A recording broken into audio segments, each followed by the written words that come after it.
Okay, so we are going to resume our meeting, and I will ask our friends from the press to kindly leave the room as we proceed to the hearing. So first, of course, I would like to welcome Wopke Hoekstra, Commissioner Designate for Climate Action. So I can see your back quite well. Thank you. And welcome to Envy and also to the EPP room. As you know, we are in the EPP room. So I'm happy to have a constructive spirit from EPP, at least sharing the room tonight.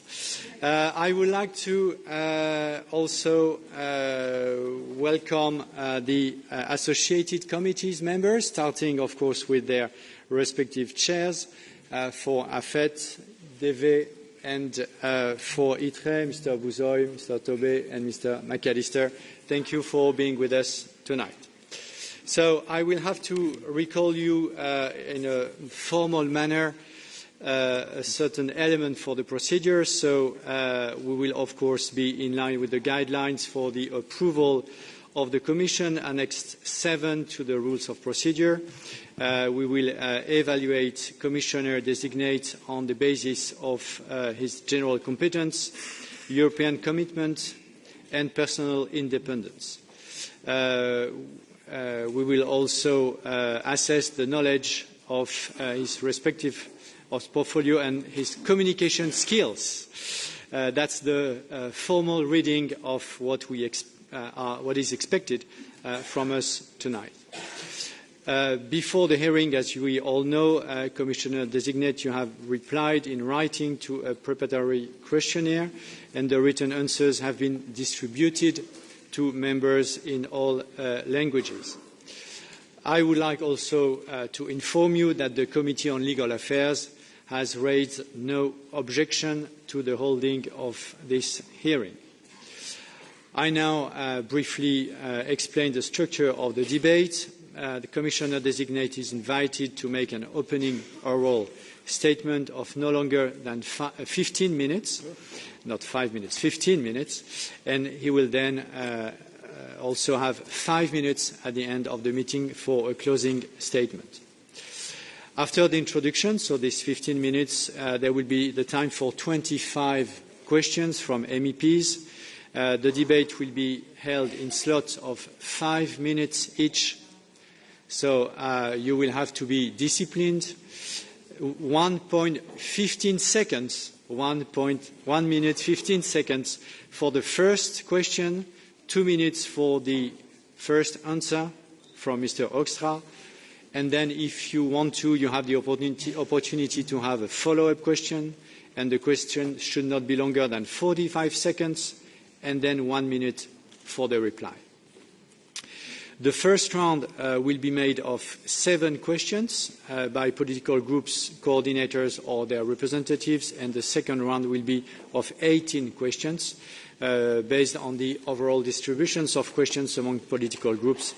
And I would like as well to draw the attention to the fact that interpretation is provided in 23 languages, so feel free, of course, to use your own language. And finally, I would like to inform you that the debate will be, of course, streamed live on the Parliament's website. So I now give you the floor, Commissioner Designate, Mr. Hoekstra, for no longer than 15 minutes. The floor is yours. Merci, Monsieur le Président, and honourable members. C'est un grand honneur de me présenter devant cette commission. Tout d'abord, permettez-moi de vous remercier pour votre leadership sur le pacte vert. Grâce à votre travail, l'Europe avance de manière très concrète vers sa transition verte. Si vous m'accordez votre confiance, je veux poursuivre cet héritage. Je veux apporter de la continuité. Je veux saisir toutes les occasions d'augmenter notre ambition et je tendrai la main à tous et toutes. Nous devons travailler ensemble, étroitement, pour la réussite de cette transition. Depuis mon enfance, mes parents et mes grands-parents m'ont fait comprendre l'immense importance de notre coopération européenne. Elle nous a apporté de la solidarité, de la paix, de la sécurité, de la prospérité. Moi, je suis un enfant de l'Europe. Et n'importe où en Europe, je me sens chez moi. J'ai eu le privilège de vivre en Italie, en France et en Allemagne, et de travailler partout sur notre continent. J'ai beaucoup d'admiration pour notre Union, pour ses libertés, ses valeurs, sa culture, ce patrimoine et notre solidarité. Notre solidarité. Et si je suis confirmé, je défendrai les intérêts de tous les citoyens européens, sans réserve et en toute indépendance.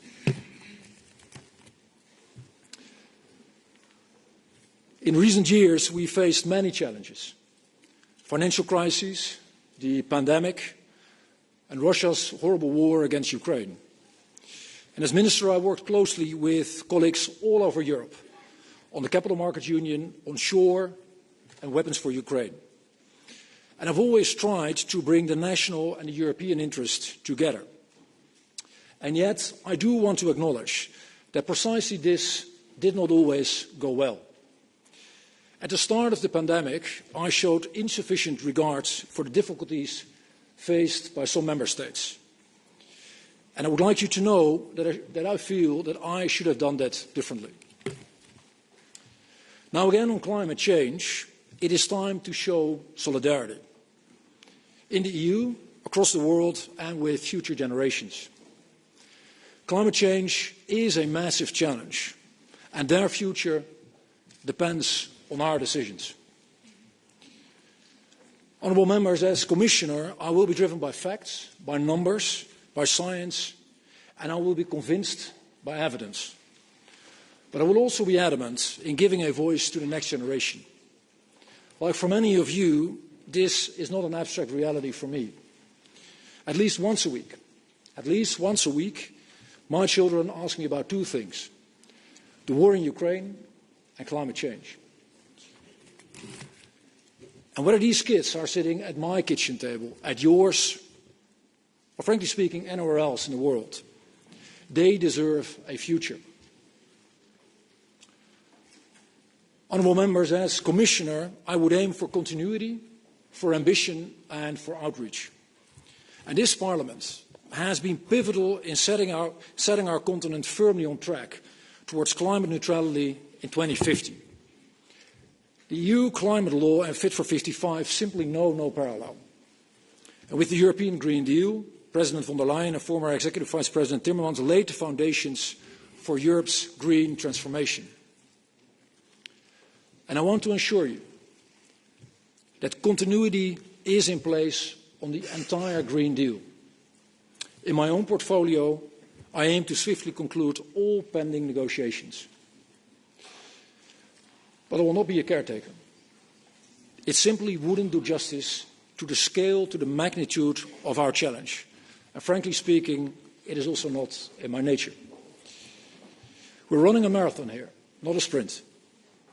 Through the climate portfolio, I want to prepare the foundations of a Green Deal 2.0 on climate, on biodiversity, circularity and pollution, and help increase ambitions across the board. And to build this path and to profit from it, Europe needs ambition and predictability. Esteemed members, in the first quarter of next year, we will present our communication on the 2040 target. And the Scientific Advisory Board has already published compelling evidence with recommendations on technological feasibility, on removals, on environmental risk limits, international cooperation and fairness. The Board advises a minimum target of 90% net reductions of greenhouse gas emissions. And naturally, we will do a thorough impact assessment and analyze different scenarios, reduction pathways, costs and benefits. And I cannot preempt this work nor the final college decision. But I can offer you my clear commitment. I will act in line with the board's advice. I will use all instruments available to aim to enable the EU to reach the minimum recommended target of 90% net reductions.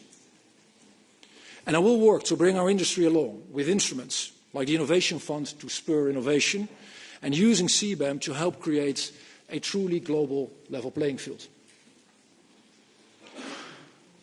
Honourable members, climate change is truly a global crisis. We cannot master this alone. At COP28, discussions will centre on ambition and finance. And of course, both are closely linked. The more money we can muster, the more ambition we can elicit. And with Fit for 55, Europe leads the world in ambition and implementation. And by providing the largest share of climate finance, we lead the world in solidarity. But the harsh reality is that the Paris goals are far from fulfilled. And to unlock more mitigation ambition, notably from major emitters, we need progress on adaptation and finance, of course, including loss and damage. This is, in the end, not only about money, but about restoring trust.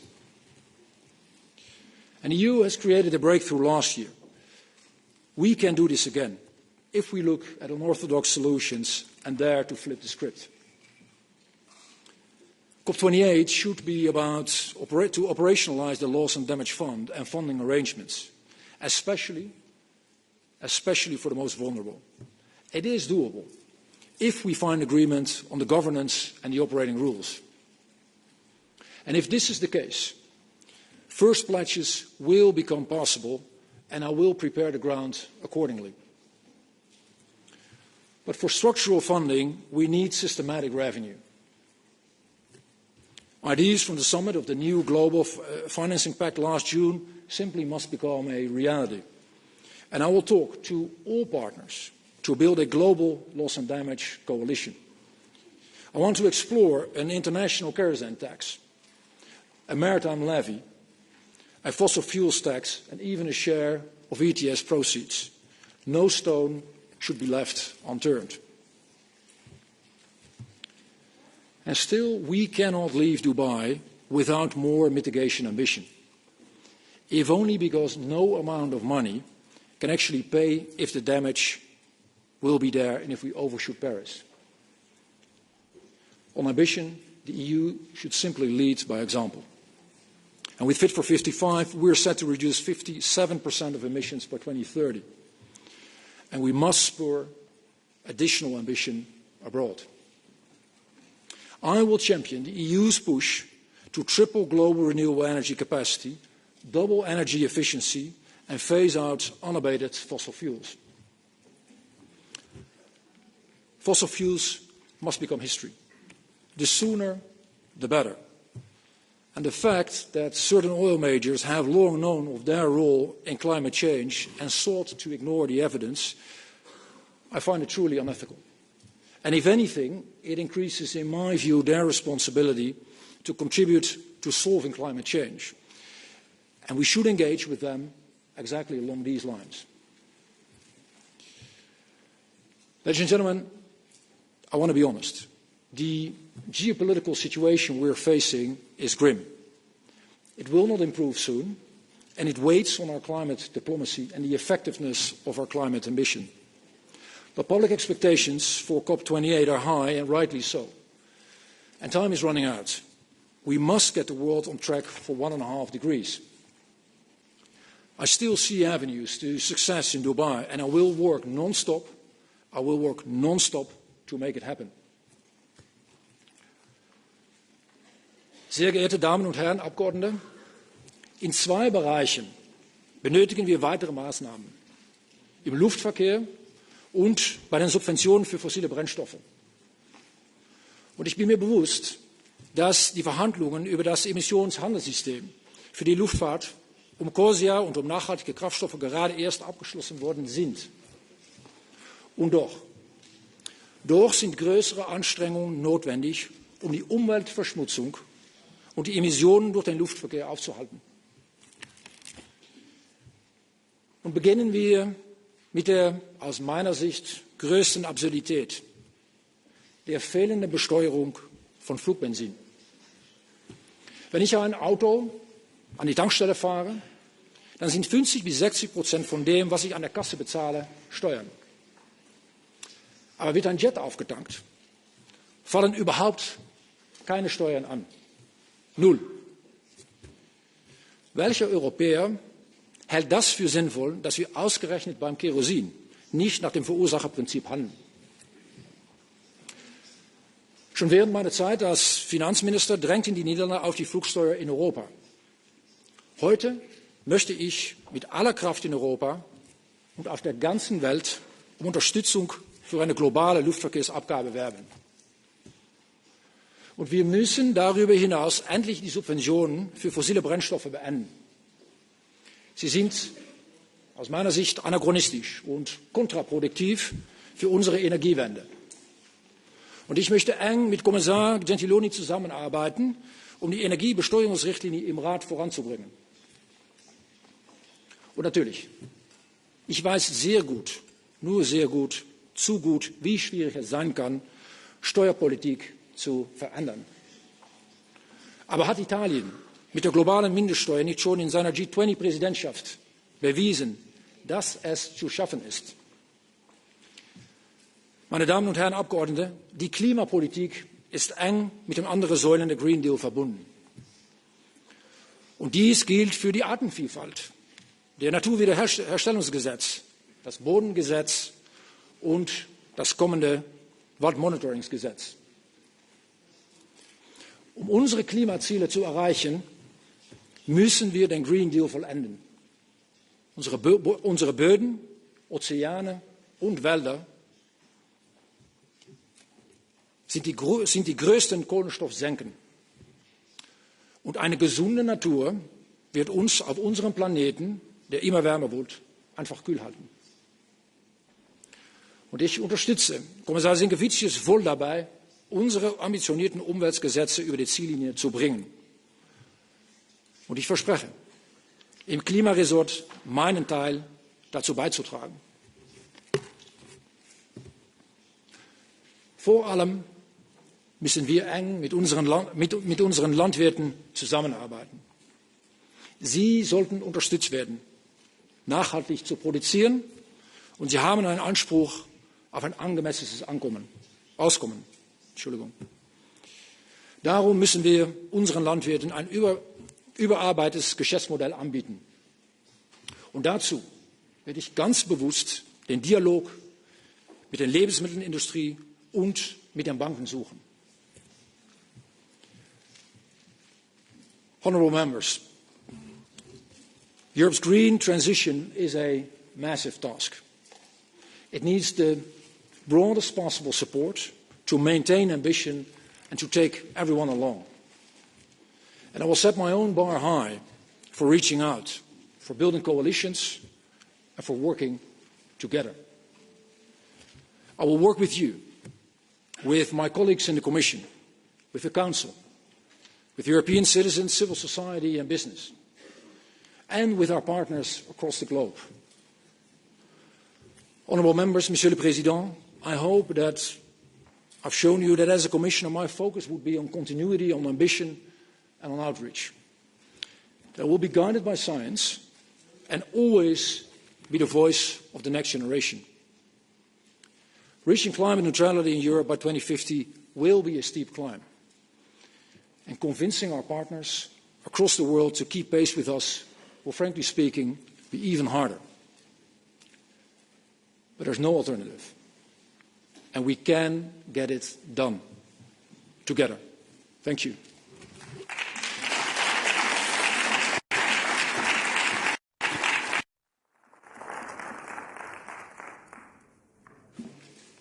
Thank you.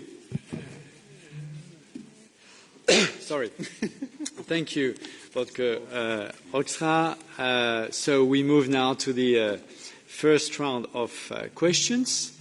We're starting with the EPP coordinator, Peter Liese. So as a reminder, 1 minute, 15 seconds for the first question.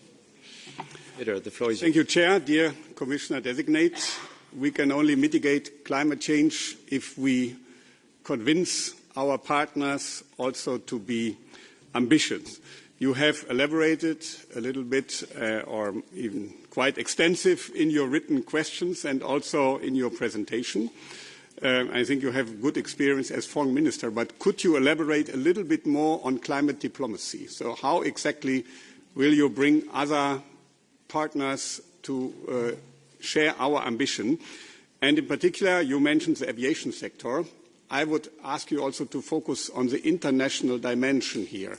We have an ETS that covers only intra-European flights, and I think we need to fight also for more ambition in the aviation sector, as the European Parliament always did, and as we have achieved in the shipping sector. Thank you. The floor is yours. Thank you very much, Mr. Liese. And it is exactly as you say. If you look at the world, you will find that 7% of emissions take place in Europe, and 93%, the vast majority, is taking place abroad. And that doesn't diminish in any possible way. Let me be explicit about it. The necessity of driving down emissions in Europe much faster.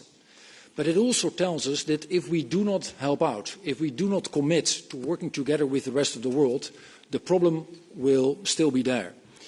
And we have to do that in a tremendously difficult geopolitical landscape, with, of course, the horrible war in Ukraine that Russia is causing, all sorts of ramifications across the globe because of that war, tensions in the Indo-Pacific, and countries feeling less than before at ease with Chinese assertiveness, and the global south, rightfully so, asking for a seat at the table. And frankly speaking, we as Europeans, and by the way also we as Dutch, we have ample experience with how not to do it, how not to interact with them. And my focus would be in driving down the goals home by a tremendous amount of interaction. First, liaising, of course, within Europe, and making sure that we also align us around money, because there will not be an alternative than raising money and spending more money as Europeans. Secondly, of course, interacting with the largest emitters, and that also links to your question of aviation. If you look at the largest emitters, they to a large extent actually correspond with those flying the most. 100,000 flights a day, 30,000 from Europe, but particularly also the Americans and a couple of others are flying a lot. And of course, we will need to work together in full equality with our friends in the Global South. Thank you. You have a follow-up question? No, I'm fine, thank you. Good. So we are saving 1 minute. We can move to S&D and Timo Wolken. Vielen Dank, dass Sie heute hier sind, und Sie wechseln ja schon so schnell hin und her in den Sprachen wie die Kommissionspräsidentin. I'll try to be at least equally eloquent, but I can only do two languages here. So I'm coming back to the European Scientific Advisory Board on climate change, which has recommended a 90 to 95% net emission reduction target for 2040 to be both fair and feasible, with the cumulative greenhouse gas emissions budget of 11 to 14 gigatons CO2 equivalent between 2030 and 2050. They have also recognized that overachieving the EU 2030 climate target would considerably decrease the EU's cumulative emissions, and this would increase the fairness of the EU's contribution to global mitigation. Of course, nobody wants to preempt the important work of an impact assessment, but the Commission sets the boundaries for these assessments. Given the Board's recommendation and your commitment today, can you also commit to only assess policy options that adhere to that recommendation, especially mentioning the policy options that starts with a 90% decrease? Thank you. Thank you. Floor is yours. Thank you very much, and also thank you very much for the opportunity to interact before and for your questions, sir. And it is precisely as you say. If you read the Scientific Advisory Board closely, and I also had the opportunity to liaise with one of the members who I know well from a previous stint in the Dutch Senate, they basically recommend three things. One is go for at least 90 in 2040. The second is truly make work of removals, because just cutting down on emissions will not do the work. So that is the second thing they're very explicit about. And third, and that is of course also clearly linked to fairness, you have to do more as Europe across the globe, because you have been emitting a lot, and it is a matter of fairness, it is a matter of taking responsibility to do more over there. On 2030 we are, and I think that is a sliver of good news, we are likely to overachieve 55 and make it to 57. On your question on the various variables and the various scenarios, my understanding is that most of the scenarios are almost done, but I would love to look into it and see what is possible in terms of add-ons and getting us a full picture of all different scenarios for 2040. And the one thing I wanted to elucidate on is that one of the things the board is actually saying is that there is also a lifestyle scenario. There are three curves in the report, and one of them talks a lot about diminished demand, and that is actually very much related to lifestyle.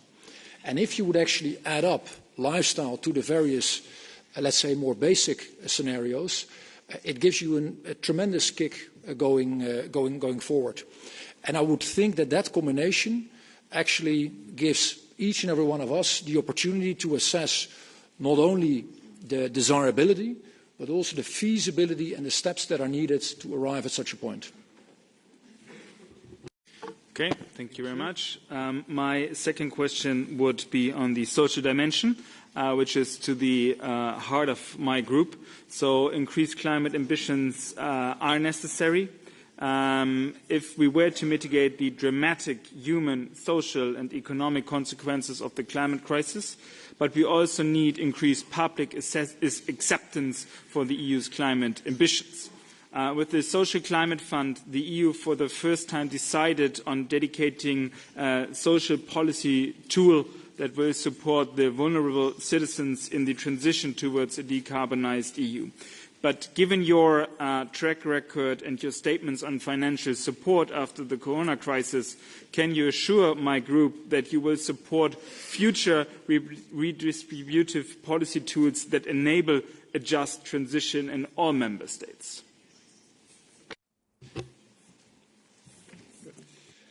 Thank you, and thank you also for allowing me to elucidate on this.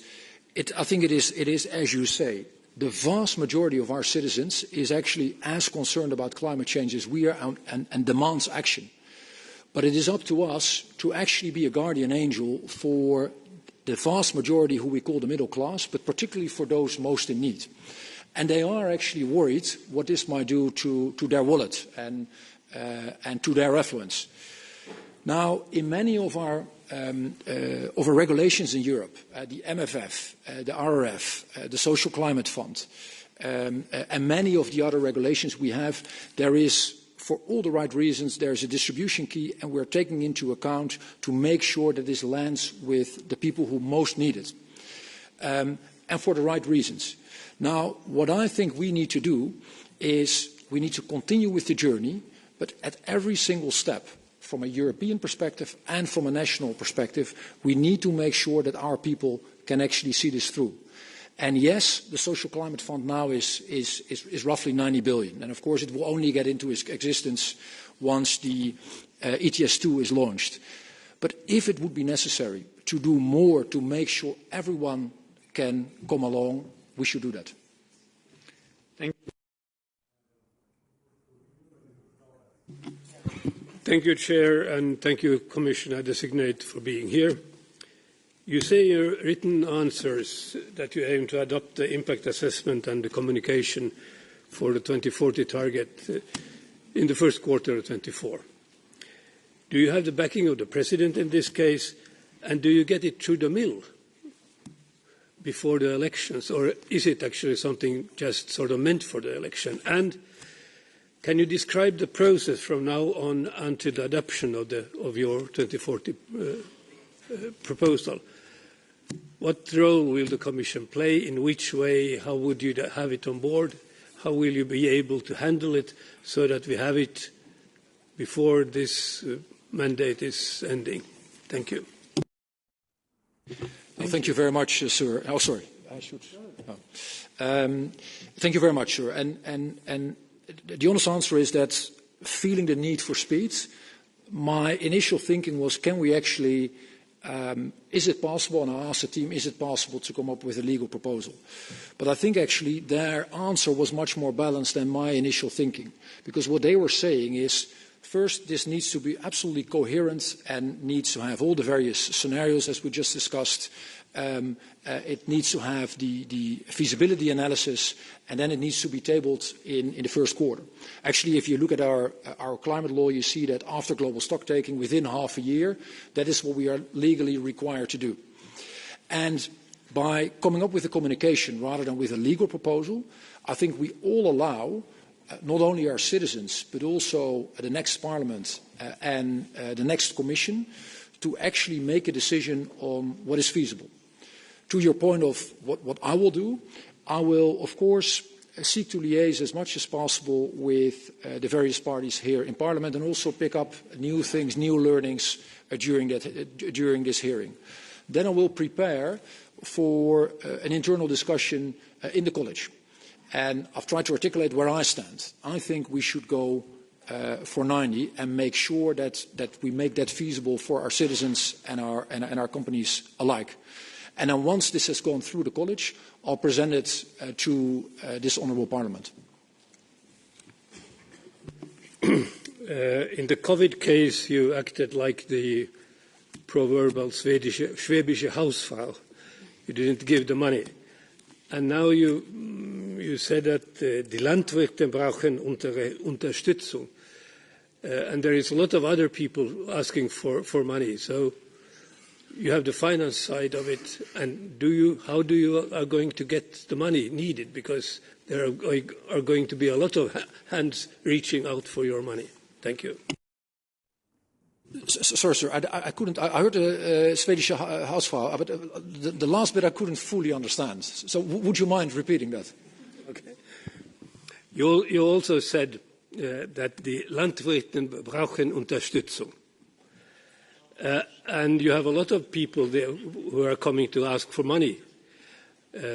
So you need to find the revenues to be able to reach out to all those. That's not just a social issue, that's an industrial issue, that's a European issue.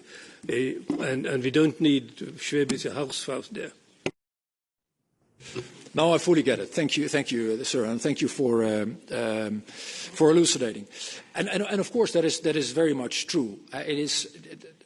The money first need to be made, and I think in any case, in all our countries, this is citizens' money, and we always have to deal with that carefully.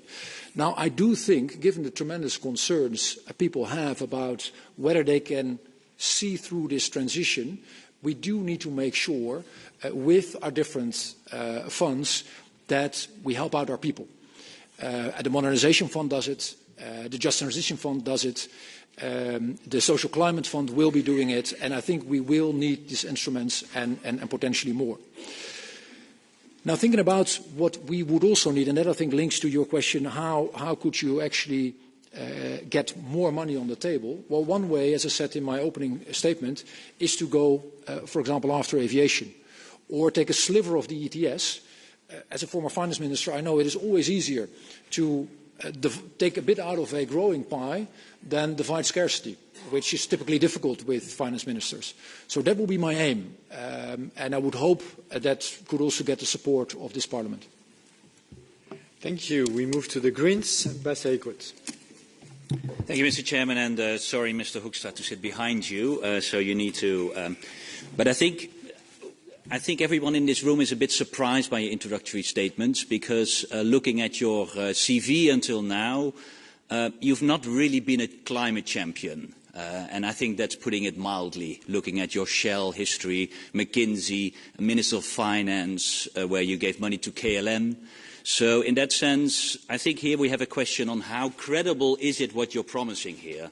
And probably that's why we want to hear more concrete promises on your side. For example, on the phase out of fossil subsidies. You said something on taxation, but you also know that you need unanimity in the Council. So it's a bit easy to say here, I want this, but you know it can be blocked by one country.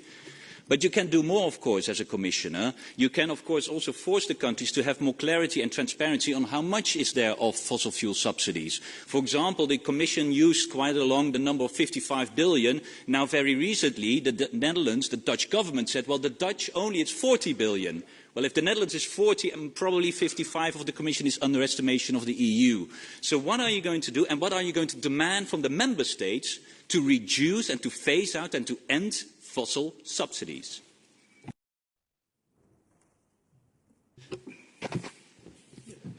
Thank you very much, Mr. Eickhout. And what I would hope is that you would also see that as part of my previous portfolio, coming up with the green bonds as finance minister, being a finance minister who was also part of the Finance Ministers for Action, having helped to create an extremely green coalition agreement in the Netherlands, setting my own party on a different course, that these are all points that hopefully also in your mind point in the right direction. On your question on fossil subsidies, to me there are two parts to that answer. The first is what we can do with our countries. And what I would seek to do is indeed talk to the various countries, make sure we push through this legislation that is lying on the table since 2021 together with Gentiloni. And you are right, the first thing we need is the actual numbers. By the way, the IMF has actually provided these to a large extent. And interestingly enough, the Dutch were higher in their own numbers than the IMF. So we might want to do a bit of additional benchmarking. But you're right, in the end, any individual member state could block that. So the second part of my answer would be to see what we can do in Europe, because we do have a lot more control over our own budget. And having gotten this question from Herr Bloos when we were discussing this as well, I also asked DG Klima, how should we go about this?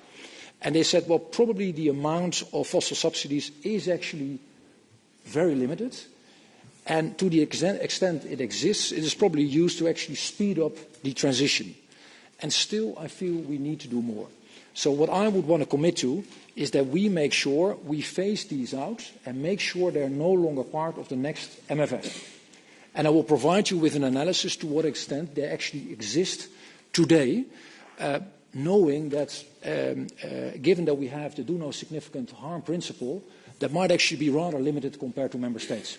So I'm optimistic about it, but I'll provide you with the information, and I will make sure and will do everything I can to make sure the next MFF is fossil subsidies free. Any follow-up? I do have a follow-up, yes, because that's for the EU, but you already said that probably that's a lower amount than what our member states are doing. And, for example, the Commission is having a tool of the national energy and climate plans demanding Commission of the different member states climate action to deliver on their targets. Will you commit to, in those plans, also do not accept any plan without a clear phase-out of fossil fuel subsidies in all the member states? And I want to remind that every member state has promised to phase out fossil fuel subsidies. It has been promised by the G20 and the G7. So I think it's about time to act and no more promises. And the Commission has tools to member states to make sure that they act on it. Yeah, and I think, as you say, there are two roads here. One is the one you're suggesting, and I would love to make that happen. I do have to admit, and I think that is something that might be tantalizing to the two of us, that, given that in the end taxation is also something that is up to member states, we have influence to power. We don't have the power to influence, or at least not in full. But what I will commit to is indeed do as you say and make sure we are absolutely adamant to the extent we legally can to not include this in the plans the countries hand in. And secondly, to talk to each and every of my former finance minister colleagues and see whether we can actually get that piece of legislation that is now still waiting for us, that is dating back from 2021, and get that back on the table again. So these two things I would want to do. Thank you. We move now to ECR and Alexander Vondra. Thank you very much. So my first question goes to Euro 7. So last week the European Council has adopted the general approach which corrected the original Commission proposal, which, putting it mildly, was not very good. We are now finalising the process also in the European Parliament. So my question to you is whether the European Commission, if you are there, and you personally would be willing, to find a constructive outcome which would not harm neither the automotive industry in this continent facing a huge challenge from China, and also the medium and lower income people who must afford to purchase the new cars. Thank you. Thank you, Mr. von Rij. May I briefly salute the tremendous things you did for freedom in the time I was still watching television. I think to your points, my understanding is that a compromise is being brokered, and on the one hand we have tried to do as much as possible, not only from a climate perspective but also from a health perspective, and making sure we don't harass our citizens with particles which are actually extremely damaging. I think the compromise as it currently stands is probably the way forward, but the most important thing for my portfolio is to be absolutely adamant about the 2035 target. Because in the end, that is what drives not only the climate part of the equation, but in the end, if you go to electric cars and electric vehicles, then you would have also gotten rid of the particles discussion altogether. Now, knowing that this is so sensitive, I would actually want to propose the following. Let's organize an automotive summit. Make sure that the first question on our list should be how to make sure we reach 2035 or we reach a target earlier. So make sure we reach our goal.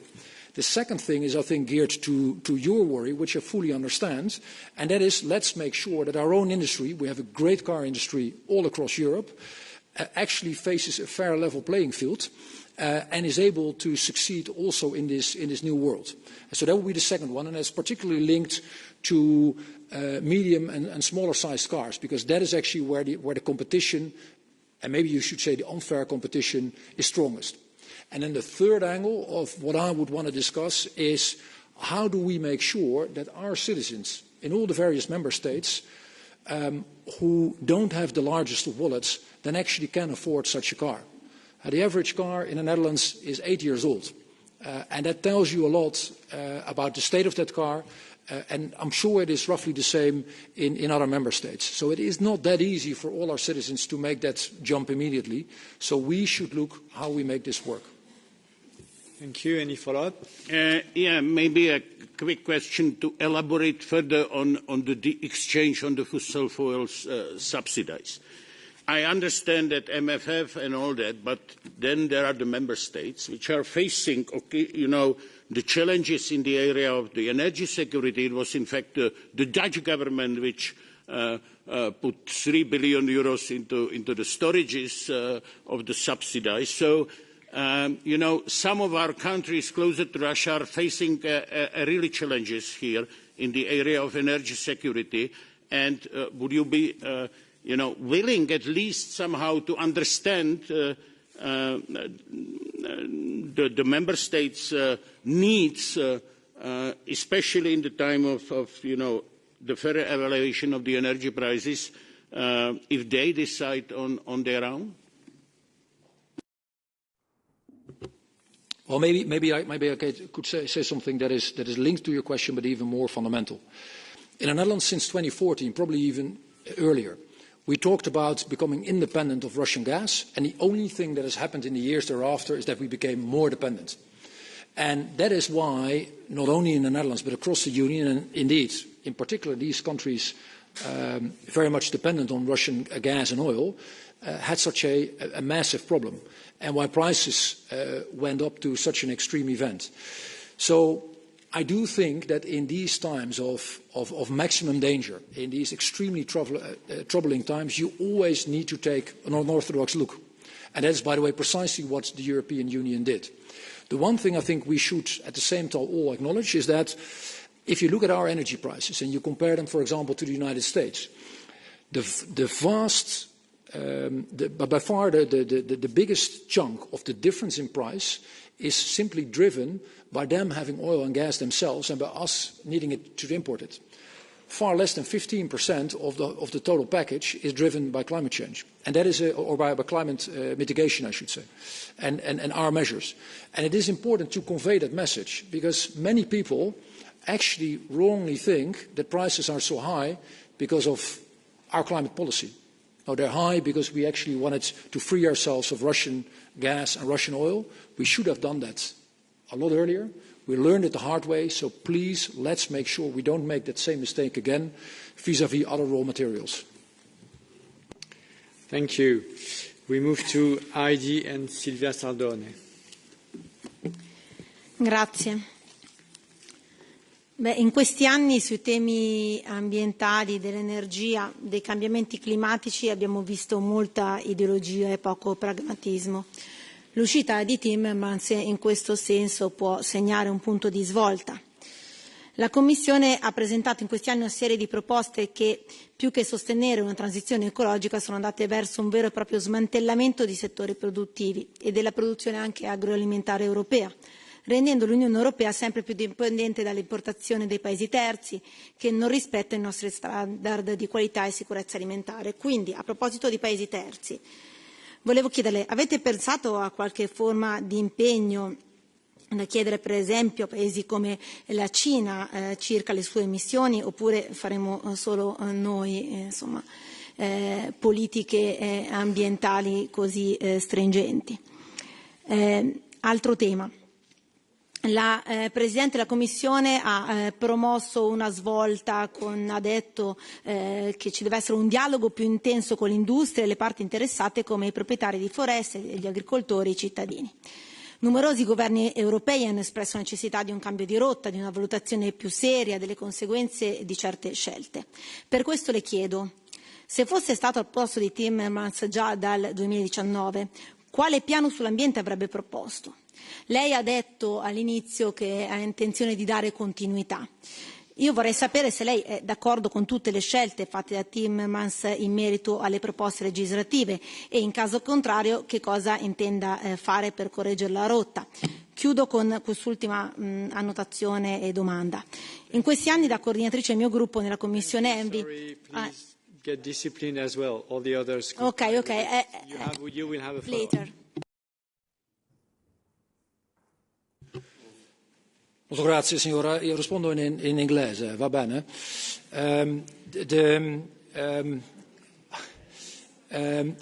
You were asking for pragmatism, and I think that pragmatism and wisdom actually both direct us in the direction of listening to our scientists. There is no workaround for seeing what they tell us, for what they tell us, not only what is happening, but also in terms of the measurements that we should take. Now, I'm fully with everyone who says that we need to make sure that our people, our farmers, our industry, everyone in the society can actually make this through. Not hiding the fact that the world is changing. It will not stay the way it was. Not for our industry, not for our farmers, not for anyone in our society. But we have to take them along, and I think that is our obligation. And one of the things we do need to organise is to make sure we then have a level playing field within the European Union vis-à-vis competition outside. I have a confession to make. I'm actually in love with the ETS. I think it is I've seen many tools, good, bad and ugly in terms of policy making. I think this is second to none. It is the crown jewel and the working horse of our whole system. And the good news is we've added something to it, and Mr. Shaheen can celebrate because yesterday it went into motion. We now have CBAM, and it is a first step. I'm sure it is not the last step, but it is a tremendous important part in making sure that what gets into the Union is actually being dealt with in a fair way. And by the way, CBAM also has a secondary effect, but I might come to that later. So that will be a message from my perspective of continuity. I've also tried to articulate how I want to go about with ambition, but also outreach, making sure we communicate, making sure we do this together with all the various aspects of our society, of course, including industry. Thank you for the follow-up. Sì, vorrei fare una domanda in merito alle valutazioni di impatto. In questi anni abbiamo visto diverse proposte legislative con valutazioni di impatto fittizie, se non addirittura assenti. Prima diceva che i suoi figli 2 volte a settimana le chiedono della guerra tra Russia e Ucraina o del cambiamento climatico. Altri figli chiedono se il papà o la mamma avranno ancora un lavoro, perché sull'altare dell'ideologia green si sacrificheranno intere filiere produttive con migliaia di posti di lavoro a rischio. Quindi vorrei sapere quale sarà il suo atteggiamento in merito alle valutazioni di impatto. Grazie. No, thank you, and also thank you very much for elucidating that. You're absolutely right. What concerns most of our citizens the most is the issues most closest to their heart and most pressing on the table in their kitchen, and that is having work, that is making it to the end of the month, and issues related to their own lives. And of course, the large topics we're discussing today do interact with these day-to-day issues with them as well. Now, on impact assessment, my read truly is that we have excellent people working at the Commission. We make use of the very best scientists across the globe, and we will, and to my understanding, we have always done impact assessments, and I will commit to doing this whenever is necessary. The only thing we also have to accept is that, we can all have our own opinions. We cannot have our own facts and our own points of proof. There we, at some point, simply have to acknowledge what science says, and then it is up to us to decide on policy measures. Molto grazie, signora. Thank you. We move now to the left. Anja Hazekamp. Ja, dank u wel. Welkom, meneer Hoekstra.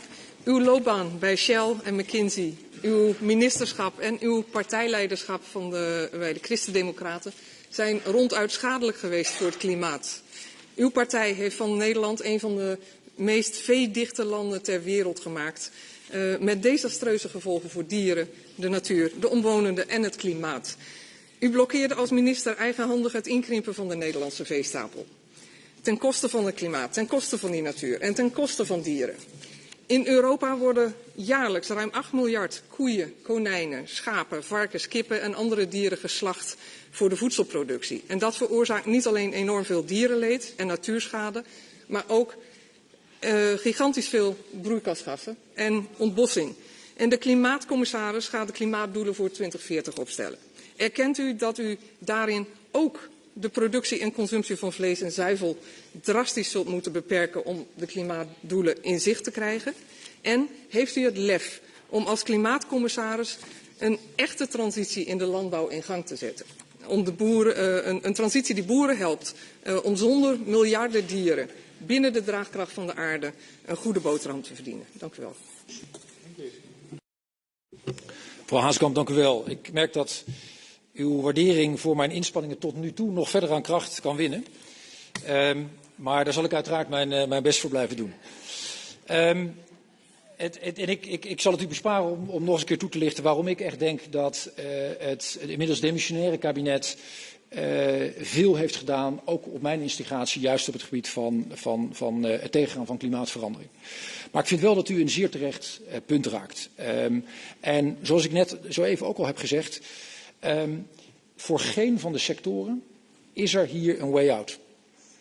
Dat geldt voor ons allemaal, dat geldt voor de industrie en dat geldt dus ook voor de boeren. De realiteit is, het zal niet blijven zoals het was. De manier van boeren, en zoals we die nu kennen, die zal in Nederland, andere landen ken ik minder goed, maar ik vermoed ook daar, die zal veranderen. En die zal duurzamer moeten. Daar zal er veel meer aandacht moeten zijn voor bijvoorbeeld landschapsbeheer. En hoe om te gaan met de natuur. Mijn ervaring is, en ik ben de afgelopen jaren heel veel op het boerenerf geweest, dat het gros van de boeren dat ook ziet. En duidelijkheid verwacht van ons. En uiteindelijk veel meer bezig is met hoe zelf een toekomst te hebben. Hoe zelf ook een boterham te kunnen verdienen. Dan met het aantal koeien of varkens wat in de wei of in de stal staat. En daarom denk ik ook dat die transitie wel degelijk, zal niet makkelijk zijn, maar die wel degelijk mogelijk is. Ik denk overigens dat zo'n aanpak, waarbij minder vele resultanten is in plaats van een vooropgelegd target, dat uiteindelijk te prefereren is boven dat top-down opleggen. Dat heeft eigenlijk de Nederlandse situatie van de afgelopen 2 jaar ook laten zien.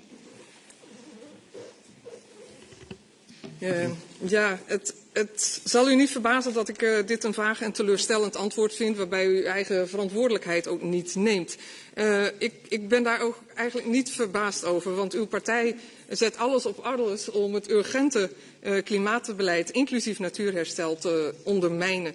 In haar conceptverkiezingsprogramma staat zelfs dat ze geen uniforme natuurherstelwet wil.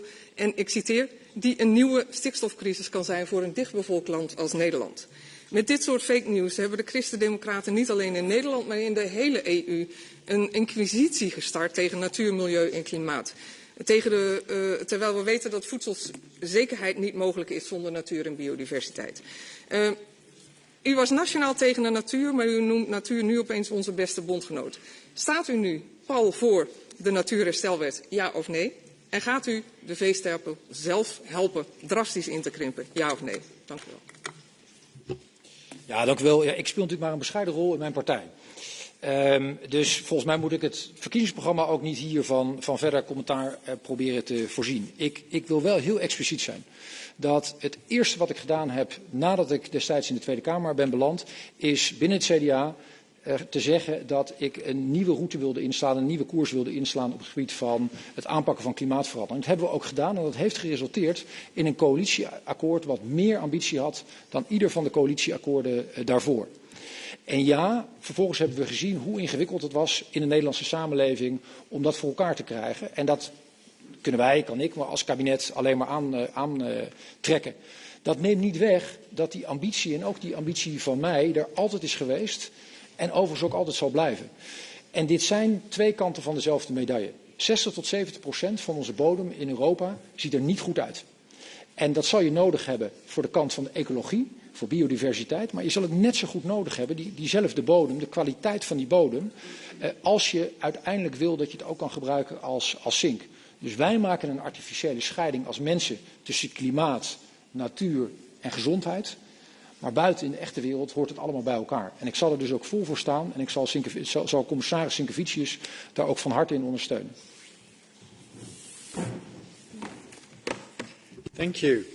We move to the second round and we start again with the EPP and Esther De Lange. Yes, thank you, Commissioner Designate. Let's talk about energy. Right in front of you.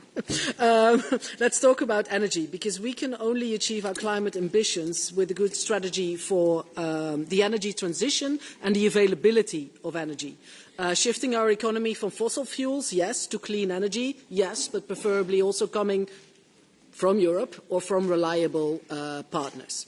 Our energy markets around the world, however, are highly interconnected. So looking towards the COP, it's clear that Europe cannot design its strategy for the energy transition in isolation without the rest of the world. So what qualities can you, as a person, as a commissioner, bring for the climate to guarantee a good and a fair energy transition in Europe, but also in the rest of the world? Thank you very much, mevrouw De Lange. And it is absolutely as you say. This is one of the key questions we are facing. And even though I'm optimistic when I look at the numbers, if you, for example, look at the cost price of solar panels or onshore and offshore wind, they have gone down in a way we didn't even closely anticipate only a number of years ago. And you see that when you look at the cost curve of solar, but you see it also when you look at electric vehicles, where we see the exact opposite, and that picking up at a level that is basically beyond grasp and extremely good news. Now, what can I do to solidify the relationships we have across the world? And I have to admit, I'm typically not in the habit of articulating why I think I should be the one doing that, or what qualities I have. But I think there are three types of experience that I could hopefully bring to the table. The first is diplomatic experience in a tremendously difficult landscape throughout the last 2 years, with many interactions in the Indo-Pacific, with our friends in Africa, with our friends in Latin America, and of course with my colleagues in Europe, who, by the way, are, and rightfully so today, all my former colleagues are all in Kiev. The second thing is the years as a finance minister gave me a decent understanding of the thinking not only of finance ministers and the way the European Union works from that perspective, but also of global capital markets and how to make sure we link fresh public money with loans and with private sector funding, because it will never be enough to only fund the transition with public money. And the third, there are at least certain areas from the life of business which I know relatively well. So a bit of an understanding of where these folks are coming from and how we can make sure that we work not only with the largest corporations, but also with these millions and millions of SMEs, great SMEs we have across the Union. That is the experience that I could bring to the table, and hopefully that would help within Europe, but certainly also beyond. Thank you. Any follow-up? Yes, I was triggered by the fact that in this room there's already now 2 men who are in love with the ETS. One is sitting next to me, one is the candidate commissioner. I think that's too many, although the ETS, of course, is a brilliant system. But let me ask a question about the ETS revenue, because you mentioned that you could foresee a slightly bigger part of ETS revenue to go to the European and international climate agenda, if I understood you correctly. Of course, the European Parliament will be very keen to know whether that is the part of the national revenue, which is the biggest part of the ETS revenue, or that tiny budget that we have at a European level. Now, it would, of course, be interesting to say, now you got me, but it's, I was talking about the national proportion. And let me also articulate why I think that is actually viable. Well, first, we all know that discussions about fresh money, money that was actually allocated through painful processes in national governments, is always difficult to extract. Now, if you look at the ETS, you don't need to be a wizard to think that this will actually grow and grow and grow. We made 150 billion if you add it all up so far, but this will grow exponentially. And by the way, CBAM is much smaller, but it will also give at least a couple of million in another a billion in a couple of years. So given that that pie is actually increasing, I think a reasonable conversation to have with finance ministers and governments is, hey, would you rather have us have a discussion about fresh money, or shall we take a part of the money that you get in addition and that you will not be missing in your budget? Can we actually allocate that for loss and damage, or more broadly for financing of climate action? And I think that is actually a very decent proposal, and given the size of the ETS, it is also very substantial. Thank you. So we move to Mohamed Shaim for SND. Dank u wel, voorzitter. Welkom, kandidaat-commissaris. Onderzoek na onderzoek toont aan, natuur en klimaat zijn twee kanten van dezelfde medaille. Als het klimaat verslechtert, verdwijnt de natuur en zonder gezonde natuur kan het klimaat niet herstellen. En toch heeft Manfred Weber, de leider van het Europese CDA, ze uit elkaar getrokken. Hij wil de natuurherstelwet tegenhouden, ondanks duidelijke afspraken, ook met de Christen-Democraten, om samen de Green Deal uit te voeren en zo onze klimaatdoelen te halen. En ook u, meneer Hoekstra, kent het verleden met het niet nakomen van politieke afspraken. U verklaarde eerder de gemaakte afspraken rondom stikstofnormen niet heilig. U had volgens u natuurlijk een bescheiden rol in het CDA, 2 keer minister en 1 keer partijleider. Maar u zette Nederland op slot. En ook uw handelen rondom het WK in Qatar was op zijn zachtst gezegd dubieus. Economische belangen wegen blijkbaar voor u zwaarder dan mensenrechten of klimaat. Dat roept bij mij de volgende vraag op. Is de natuurherstelwet een essentiële voorwaarde voor het halen van onze klimaatdoelen? En in deze context, hoe ziet u dan de oproep van de heer Weber en uw politieke familie om een pauzeknop in te drukken voor het klimaat? Neemt u er afstand van? En 3, in het kader van het bewust terugkomen op gemaakte beloftes. Hoe kunnen we vandaag ervan op aan dat alles wat u hier verklaart wel heilig is? Dank u wel, meneer Siem. En dat vraagt dan dat we nog even teruggaan naar de Nederlandse politiek. En misschien dat ik het ook op een Nederlandse manier, met een Nederlands gezegde onder woorden mag brengen. In Nederland heb je het gezegd dat hoe dichter bij de kroon, hoe minder partijman.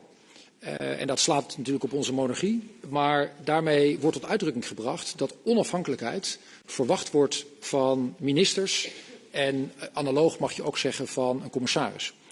En ik ben ook expliciet geweest, ook in de gesprekken die ik zelf van tevoren heb gevoerd, dat ik dit wil doen, omdat ik met volle ambitie invulling wil geven aan deze portefeuille.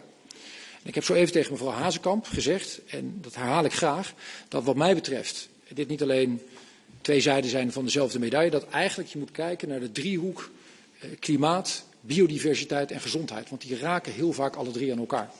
En daarom vind ik ook dat, en u kunt mij uiteraard meer afrekenen op datgene wat echt in mijn portefeuille zit, maar dat ik daarnaast, of het nou gaat over pesticiden of over dierenwelzijn, of over de wolf, of welk onderdeel van de gevoeligheden dan ook die bij de collega's spelen, dat ik de collega's daar ook op ten volle zal ondersteunen. Misschien dat ik nog één ding mag zeggen toch over Qatar. Want het Nederlandse parlement, en dat was goed recht, is volgens mij de enige of misschien één van de twee in de Europese Unie geweest die heeft gezegd, wij vinden het niet verstandig als er een afvaardiging van het Nederlandse kabinet naar het WK gaat. Ik vond, de minister-president vond, het kabinet vond dat onverstandig. Omdat diplomatie er uiteindelijk om gaat. Dat je juist ook het gesprek aangaat met degene met wie je het fundamenteel oneens bent. En ik ben dus inderdaad om die reden na het WK naar Qatar gegaan. Heb daar niet over geld verdienen gesproken. Wel over mensenrechten. En dat is, vind ik, terecht een kernonderdeel van het Nederlandse buitenlandbeleid. Maar het is ook een onderwerp waar mogelijk ik ook altijd naar voren zou willen brengen. Mocht ik deze rol krijgen. Want mensenrechten in Nederland en in Europa en in ieder van die 27 lidstaten, dat is het fundament waarop deze Unie gebouwd is.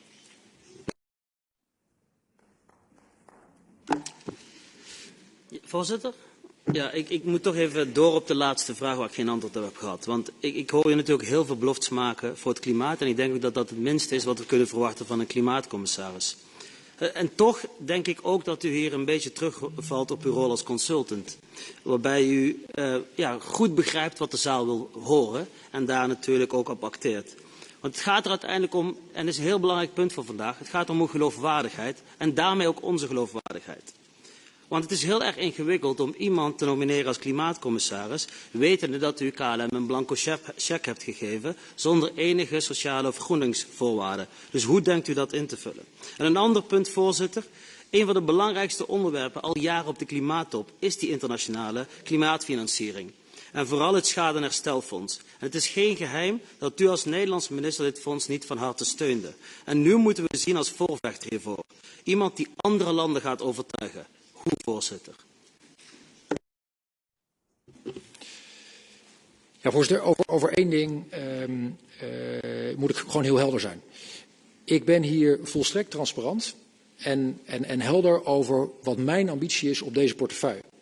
En als ik het mezelf makkelijk had willen maken, dan had ik nog een half jaar, of gegeven de Nederlandse traditie, misschien een jaar demissionair minister kunnen blijven. Maar ik ben tot op het bot gemotiveerd voor de grote opgave die hier ligt. En ik ga ieder van die punten die ik genoemd heb in de speech of in deze hearing, daar gaan we vanaf morgen mee aan de gang. Dat geldt voor aviation, dat geldt voor de dingen die ik heb genoemd op ETS en op CBAM, dat gaat over het geld, dat gaat over ieder van die onderdelen, daar waar ik zelf invulling aan kan geven, daar zal ik follow-up op geven. En dit parlement, en u in het bijzonder, hebt dan iedere dag van de week de gelegenheid om mij de maat te nemen en te zien of ik dat wel of niet doe. Overigens zou ik hopen dat u herkent dat zowel mijn rol als minister van Financiën, als minister van Buitenlandse Zaken, ik daar op proactieve manier invulling aan probeer te geven. Omdat ik vind dat je daartoe geroepen bent als je het gegeven is om een ambt als dit te vervullen. Dus dat zal ik doen. En dat zal ik dus ook zeker doen op het gebied van climate financing. Waarom? Omdat ik ervan overtuigd ben dat uiteindelijk dat gaat over veel meer dan alleen maar geld. En het is geen verrassing. Er is heel veel meer geld nodig vanuit de Europese Unie. De komende jaren. Leningen, fresh money, onderdelen van het ETS en vermoedelijk nog meer. Maar het gaat uiteindelijk voor de Global South over iets groters. Het gaat over vertrouwen.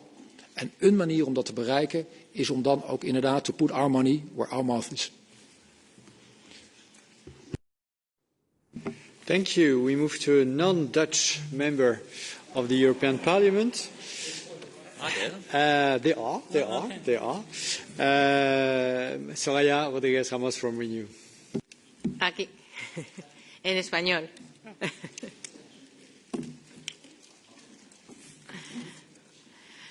Pues muchas gracias por sus explicaciones. Vuelvo a las energías fósiles. Como sabemos muy bien, el mercado financiero está muy lejos de estar cerrado a la financiación de los combustibles fósiles y también por su experiencia sabrá que desde 2016 más de 400 bancos han financiado más de 1.666 operaciones en las 222 empresas en las que se incluyen las más contaminantes del planeta. Una sola cifra representa muy bien que no solamente no estamos haciendo lo que debemos, sino que vamos en la dirección contraria. La emisión de bonos para estos proyectos de ampliación de combustibles fósiles representa hoy más del 52% de toda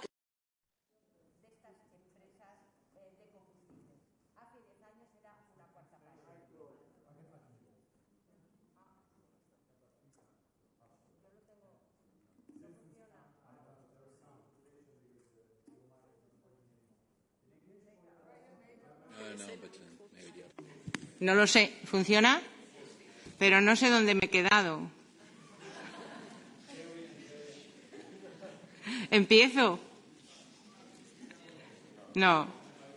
The very end. I mean, the last 20 seconds. Bueno, quisiera preguntarle, comisario. Tenemos la COP28. Es fundamental este tema y me gustaría saber qué propuesta va a llevar usted como Comisión Europea en términos de plazos concretos para avanzar.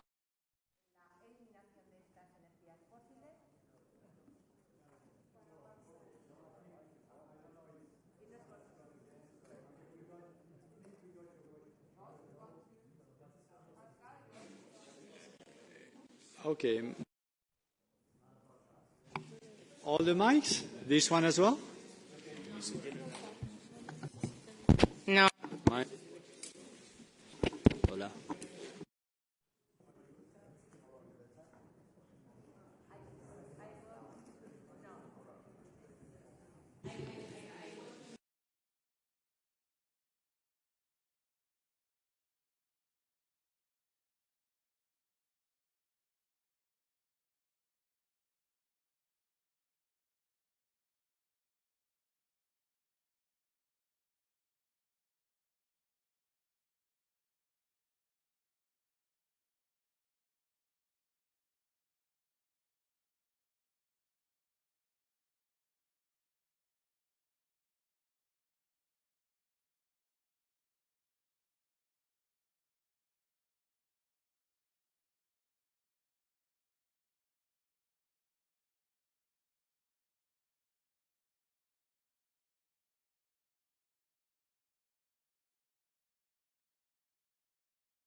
Okay, can you hear me? Yes, good. So it's working. It's working again. So please get back to your seats. And Soraya, if you could just summarize the last 3 or 4 sentences so that we can start again with the answer.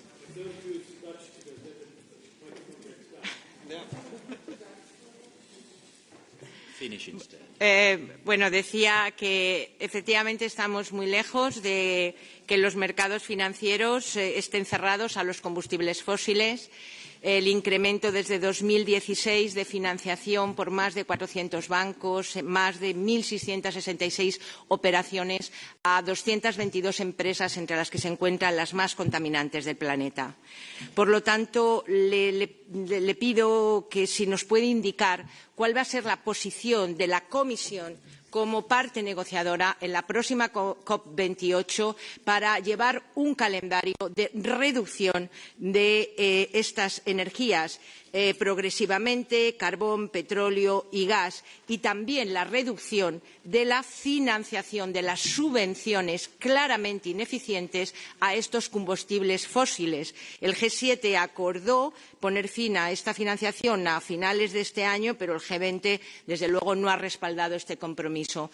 Quisiera también saber, en relación a la negociación de la COP28, si usted considera que el que va a ser el encargado de estas negociaciones del clima no es que haya sido, sino que sea actualmente presidente de una gran petrolera, puede ser un obstáculo para avanzar en las mismas. Good, thank you. Thank you very much, ma'am, also for your patience. And I might be tempted to say that if we take slivers out of the ETS, maybe also a very small proportion for microphones, but that is not up to me. Maybe a couple of thoughts on what you were saying. And first, you were making I think, a great point on the financial sector, where we do have an obligation to do more. And we moved into benchmarking, we moved into transparency.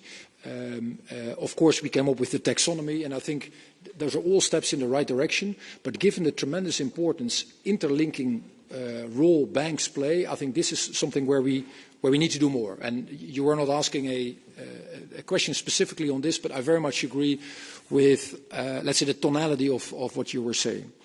Secondly, on the COP and on our targets, it links back to what I said to one of the previous speakers.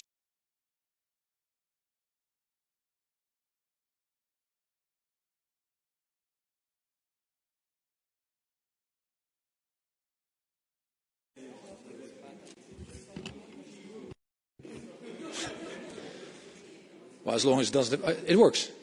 It works. Shall I continue?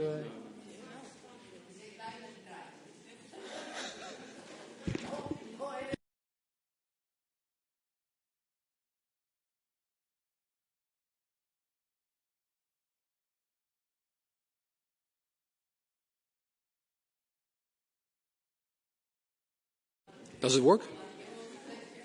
But does it work on your mics, or? Okay.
Please get back to your seats.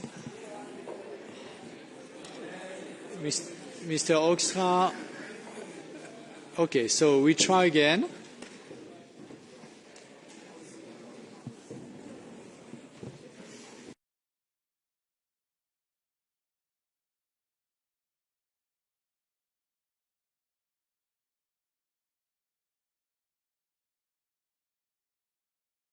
Okay, so we try again, and if ever it fails again, then we have a real problem, because there is no plan B. So let's try to be positive, and let's pray for this system not to break down. Mr. Commissioner designate, the floor is yours. Thank you, and once again, ma'am, thank you very much for your question, and just even if it is only for myself, it was divided into three buckets. It was about the financial sector, it was about COP and how there to commit ourselves to driving down fossil fuels, and third was about Shell and me, which I would also like to address openly. And Mr. President, I hope it's okay that I start anew with each of the buckets. On your financial comments, I very much agree. And we did come a long way, actually, in a relatively short term recently, in beefing up our expectations from the financial sector in terms of transparency, in terms of the taxonomy, in terms of benchmarking. And that is also all the more important given that the financial sector is so extremely important all across industries. And that is also the reason why, by the way, I would want to do more and see whether we can actually step up with the financial sector, because that will drive behavior of companies. I know you weren't asking a specific question, but I did want to acknowledge the very good point you made. Then on COP and on subsidies. What I said to one of the previous speakers is that in my view, there is the angle of the national states, which will absolutely seek to influence along the two lines I discussed with Mr. Eickhout. And next to that, I will do my utmost to make sure that we get completely rid of fossil subsidies by the next MFF. However, I do want to acknowledge that I also learned from DG Climate that we already have the do no significant harm principle. There are already very, very few subsidies to the best of their knowledge, but let's make sure we do get rid of them. Then finally, on Shell, and I know it is something that has also been in the news. I will be fully, completely, totally independent. And I have been in the habit also as a finance minister, vis-à-vis the financial sector, by the way, also vis-à-vis KLM and other companies, to be explicit about my expectations of business. And particularly when they were not fulfilling what I thought would be in the common and in the national interest. And now, of course, this is about the European and the global interest. So I will be explicit also to oil companies. And personally, I don't think that having worked for a bit over 2.5 years for them after university, now roughly 20 years ago, should stand in the way of that. Thank you. Any follow-up? Gracias. Sí, una pregunta muy concreta también. Usted ha dicho, ¿no? Pues en inglés, pues en inglés y no. I am happy to hear your support to the nature restoration law. But in your opinion, what are the main elements of the nature restoration law to achieve the objective of climate neutrality, which would be at risk if this law is not adopted? Because it is very important, it's the other phase of the to reduction, climate change, and what is exactly your opinion about this? No, thank you, ma'am, and thank you also for allowing me the opportunity to elucidate on specifically this. And I'm truly convinced of what I said before, that for human organization principles, if you will, we have divided the work between different commissioners. There's one responsible for health, one for biodiversity, and one for climate action. And of course, EVP Šefčovič is overseeing everything that is related to it.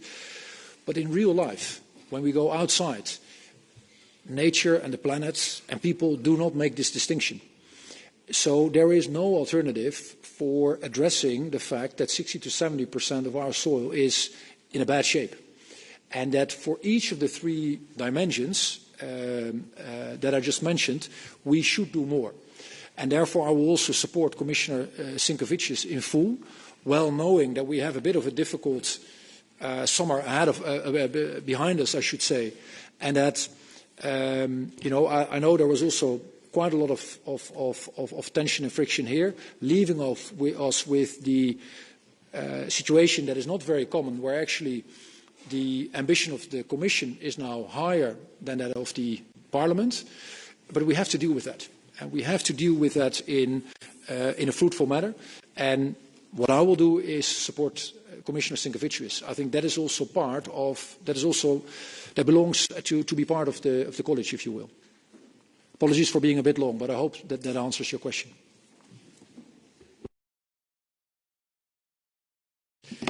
Thank you. So we move now to Bernier Weiss from EPP.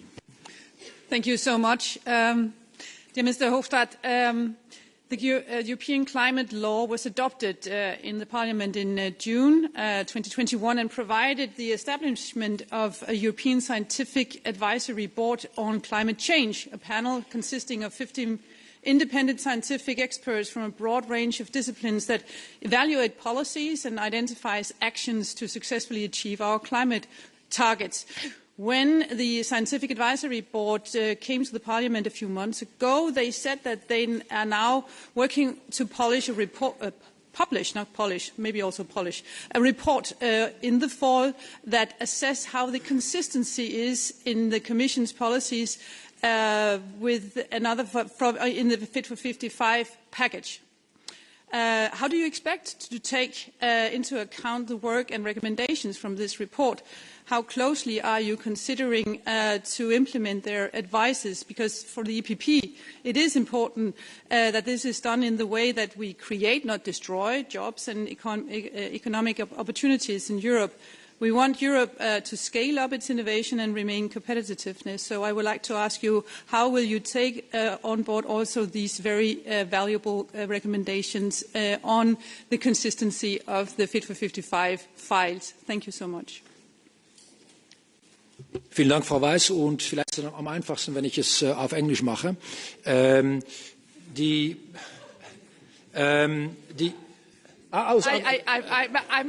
have to say I'm a Dane, but I do speak German. So.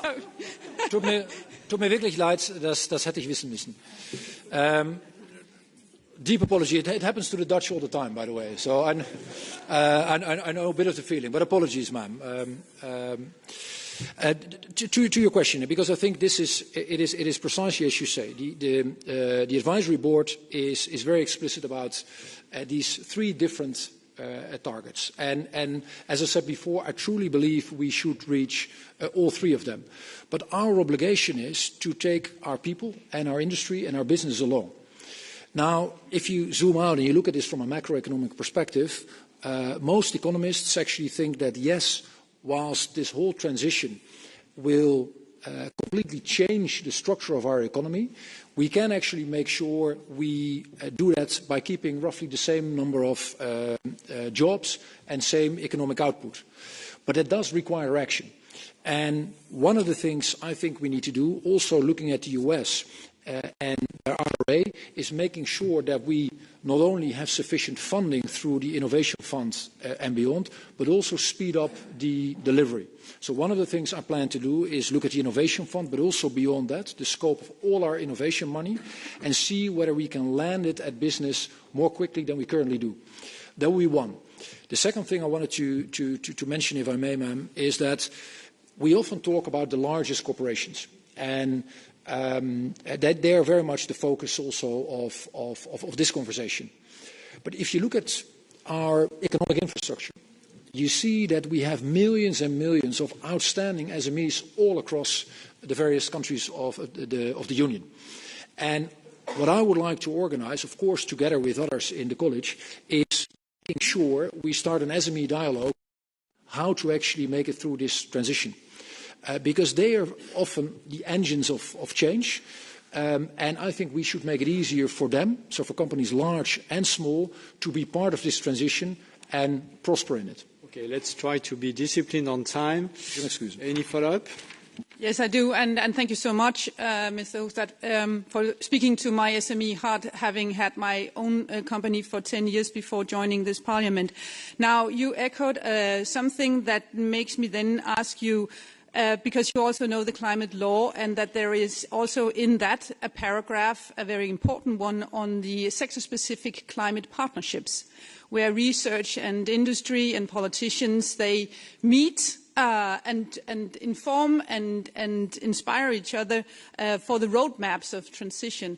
We haven't seen in the legislative packages put forward since then, in 2021, the climate law came, actually specific proposals that shows how the Commission is delivering on this promise in the law to create these sector-specific climate partnerships. Can you tell us what you will do for the next 6, 8, 9 months ahead of you to deliver? Thank you. Well, I think it is an excellent point, and I would love to make that happen and see whether we can get that dialogue started, whether we can actually set this up in a way precisely as you mentioned, and ideally, actually, that is something we do in the first quarter, so we make work of that right in the first quarter. And I would then also have the ambition to table a proposal, and of course that is up to the next Parliament and the next Commission whether they would actually like it, but at least that intellectually we have a way forward to continue to have this dialogue. So not as a one-off, but as a continuum, if you will. And once again, apologies for the using the wrong language, ma'am. So we move to French. Marie Toussaint from the Greens.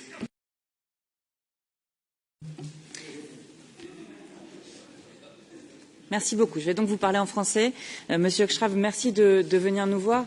Le poste auquel vous candidatez aujourd'hui requiert à la fois un fort esprit pro-européen et de la détermination et de la créativité pour donner les moyens des ambitions que vous nous avez si joliment présentées au sujet du climat. Or, et vous l'avez vous-même mentionné, vous avez, il y a quelques années, j'ose utiliser le mot insulté, les pays du sud de l'Europe en demandant une enquête sur les raisons pour lesquelles ils ne savaient pas gérer une crise sanitaire qui nous frappait tous. Vous vous êtes également opposé fortement à des mécanismes de solidarité entre les États européens et vous faites de toute manière et depuis toujours partie des frugaux, ceux qui défendent une austérité budgétaire en Europe. Mais vous le savez, nos objectifs climatiques requièrent un investissement européen conséquent, immédiat et de long terme, si nous voulons nous donner la moindre chance de respecter nos objectifs climatiques. Tenir ces objectifs, dégager les financements, nécessite de sortir des règles du pacte de stabilité budgétaire, ceux qui sont aujourd'hui inscrits dans la loi, mais également ceux qui figurent dans la proposition de la Commission européenne. Donc ma question est simple. Êtes-vous prêt, oui ou non, à défendre une réforme du pacte de stabilité qui permette cet investissement? Et la deuxième, êtes-vous prêt, oui ou non, à défendre aujourd'hui fortement un emprunt commun européen pour financer cette transition? Merci, Madame. And maybe you would allow me to answer along 3 different lines. One is I tried to acknowledge also in my opening remarks what I did not do well in the past. And at the same time, I would hope people would also recognize how I've tried to bridge the divides as a finance minister, working onshore with Roberto Gualtieri, they're brokering a compromise, working with Bruno Le Maire and Olaf Scholz on the Capital Markets Union and weapons for Ukraine, actually with all the colleagues across the Union. And I'm actually sure that if you would ask whether it is Mario Centeno or whether it is Minister Alvarez or each of the ministers I've worked with as a finance minister or as a foreign minister, they would hopefully acknowledge also my capacity to build bridges.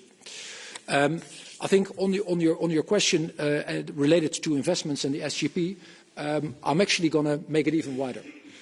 If I look at Europe and I look at the challenges we are currently facing, I think there are three overarching challenges that will stay with us for at least the next 20 to 30 years that have a lot of differences but a couple of things in common. And there are climate change, clearly. They're all things related, secondly, related to defense, keeping the world safe for democracy and global safety. And the third is the dramatic technological disruption that is going to reshape our lives in a way at least I cannot comprehend. And each of these three elements needs European cooperation because none of us can deal with it by ourselves. It needs sustained effort because we will need a much longer period than just the next 10 years to deal with it. And they need substantial investments, nationally and from a European perspective. So that will be my overarching approach. Does it have consequences for the SGP? Yes, it does.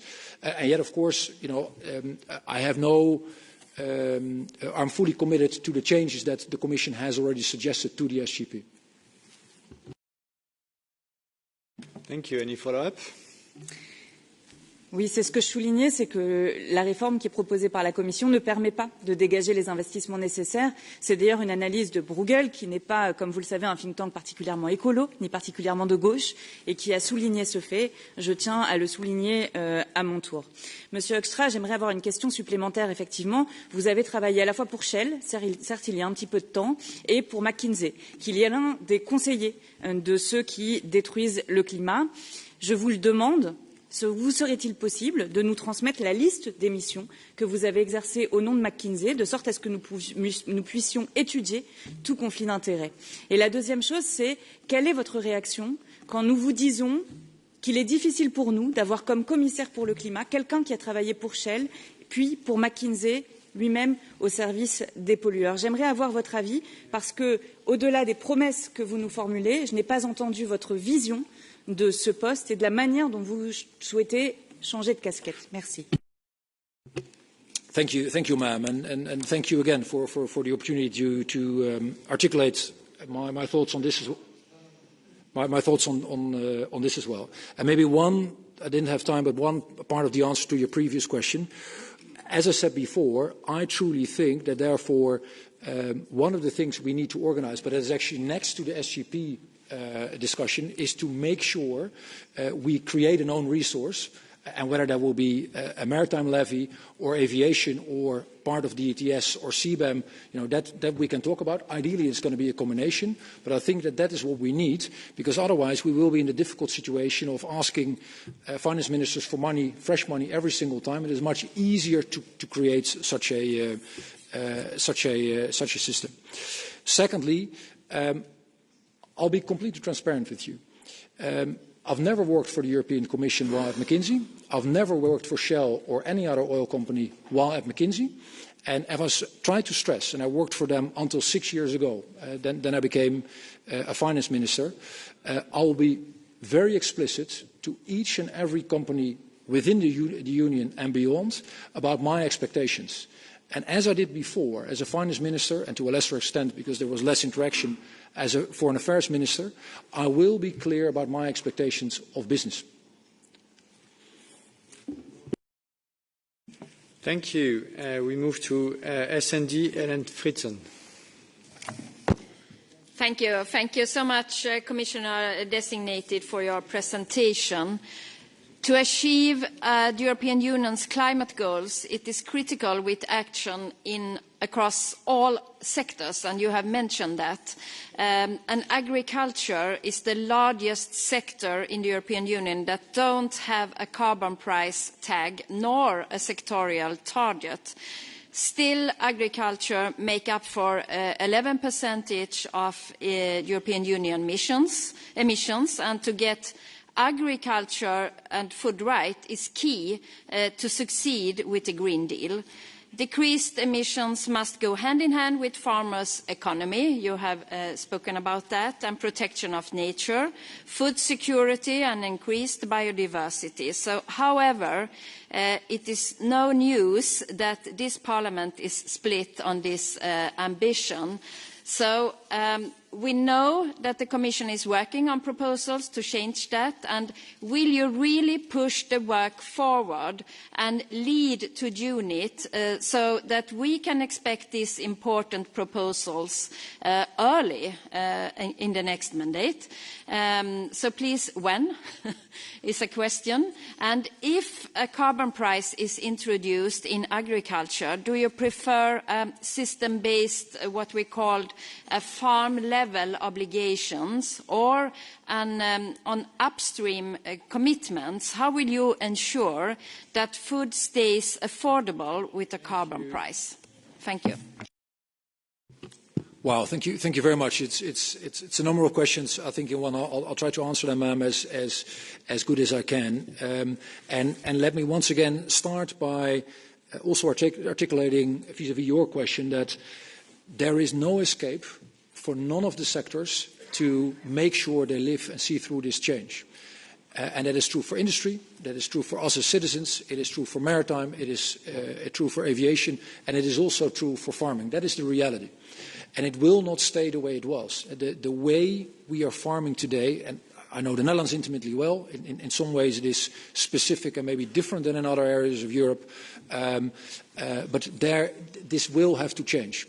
And we need to take much stronger into account not just the classic farming, but also taking care of nature. Now we have our current design with the ETS, with effort sharing, and with LULUCF. Of course, I would be willing to look into what we can do in addition, and how we can, further gear up our design. And yet, I do think we need to keep this in place. We already have ETS 1. ETS 2 is coming in a couple of years. Will eventually everything be under the ETS? And it was a bit nerdy, but I already confessed that I like the system. I like ETS as a design. It might well be, but currently Clima is actually working out the ramifications, doing the analyses of how ETS might potentially also be applied to food. So I would want to have that solid bit of information to fully judge how we can continue with it. It might well be that the solution goes exactly in this direction. It could also be that the ramifications are just too complicated to do it in the short run. But rest assured, I will not only do this on my own portfolio, I will also support Commissioner Sinkevicius wherever is needed on the areas that are closer to his part of the terrain. Thank you. Any follow-up? Thank you for your answers. And then we only have the one question in the room. We still have it. If you can commit today the ambition of bringing all major political groups, including your own, back around the table to work so we can continue all the files in the Green Deal. Look, I know, and I've acknowledged, and in many of the, let me be open, in many of the conversations I've had with many around the room, it became explicitly clear to me that, there was what happened before summer. Let me phrase it like that. And I can only say where I stand. And I articulated where I stand in terms of my ambition for the portfolio. More in general, I'm a centrist politician with moderate views firmly held. I'm a hardliner when it comes to defence and everything related to security. I am pro-state intervention and progressive, if you will, on topics like climate change, but also education and dealing with poverty. I'm deeply liberal when it comes to individual freedoms, ranging from gay rights to freedom of speech. I'm centrist in economic terms, in favour of the free market, but also adamant about a fair distribution of income and wealth, and I'm an internationalist. Coming from a very small country, I believe in international cooperation within Europe and beyond. So that is who I am. That is my way of thinking about politics at large. And there are many bad things to say about the fragmented landscape, political landscape in the Netherlands, but one of the things you do learn is to work with people all across the room starting in the center, building coalitions, and doing transitions, particularly the difficult ones, with majorities as large as possible.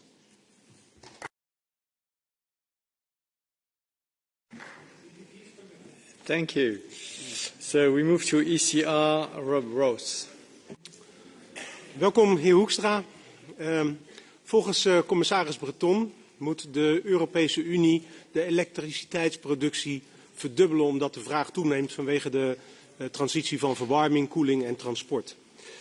Vorige week zei de Europese Rekenkamer dat de doelstellingen van hernieuwbare energie te ambitieus lijken. En dat met de massale toename van offshore windenergie, daarvoor waarschuwt de Europese Rekenkamer dat de ontwikkeling ervan schadelijk kan zijn voor het zeemilieu.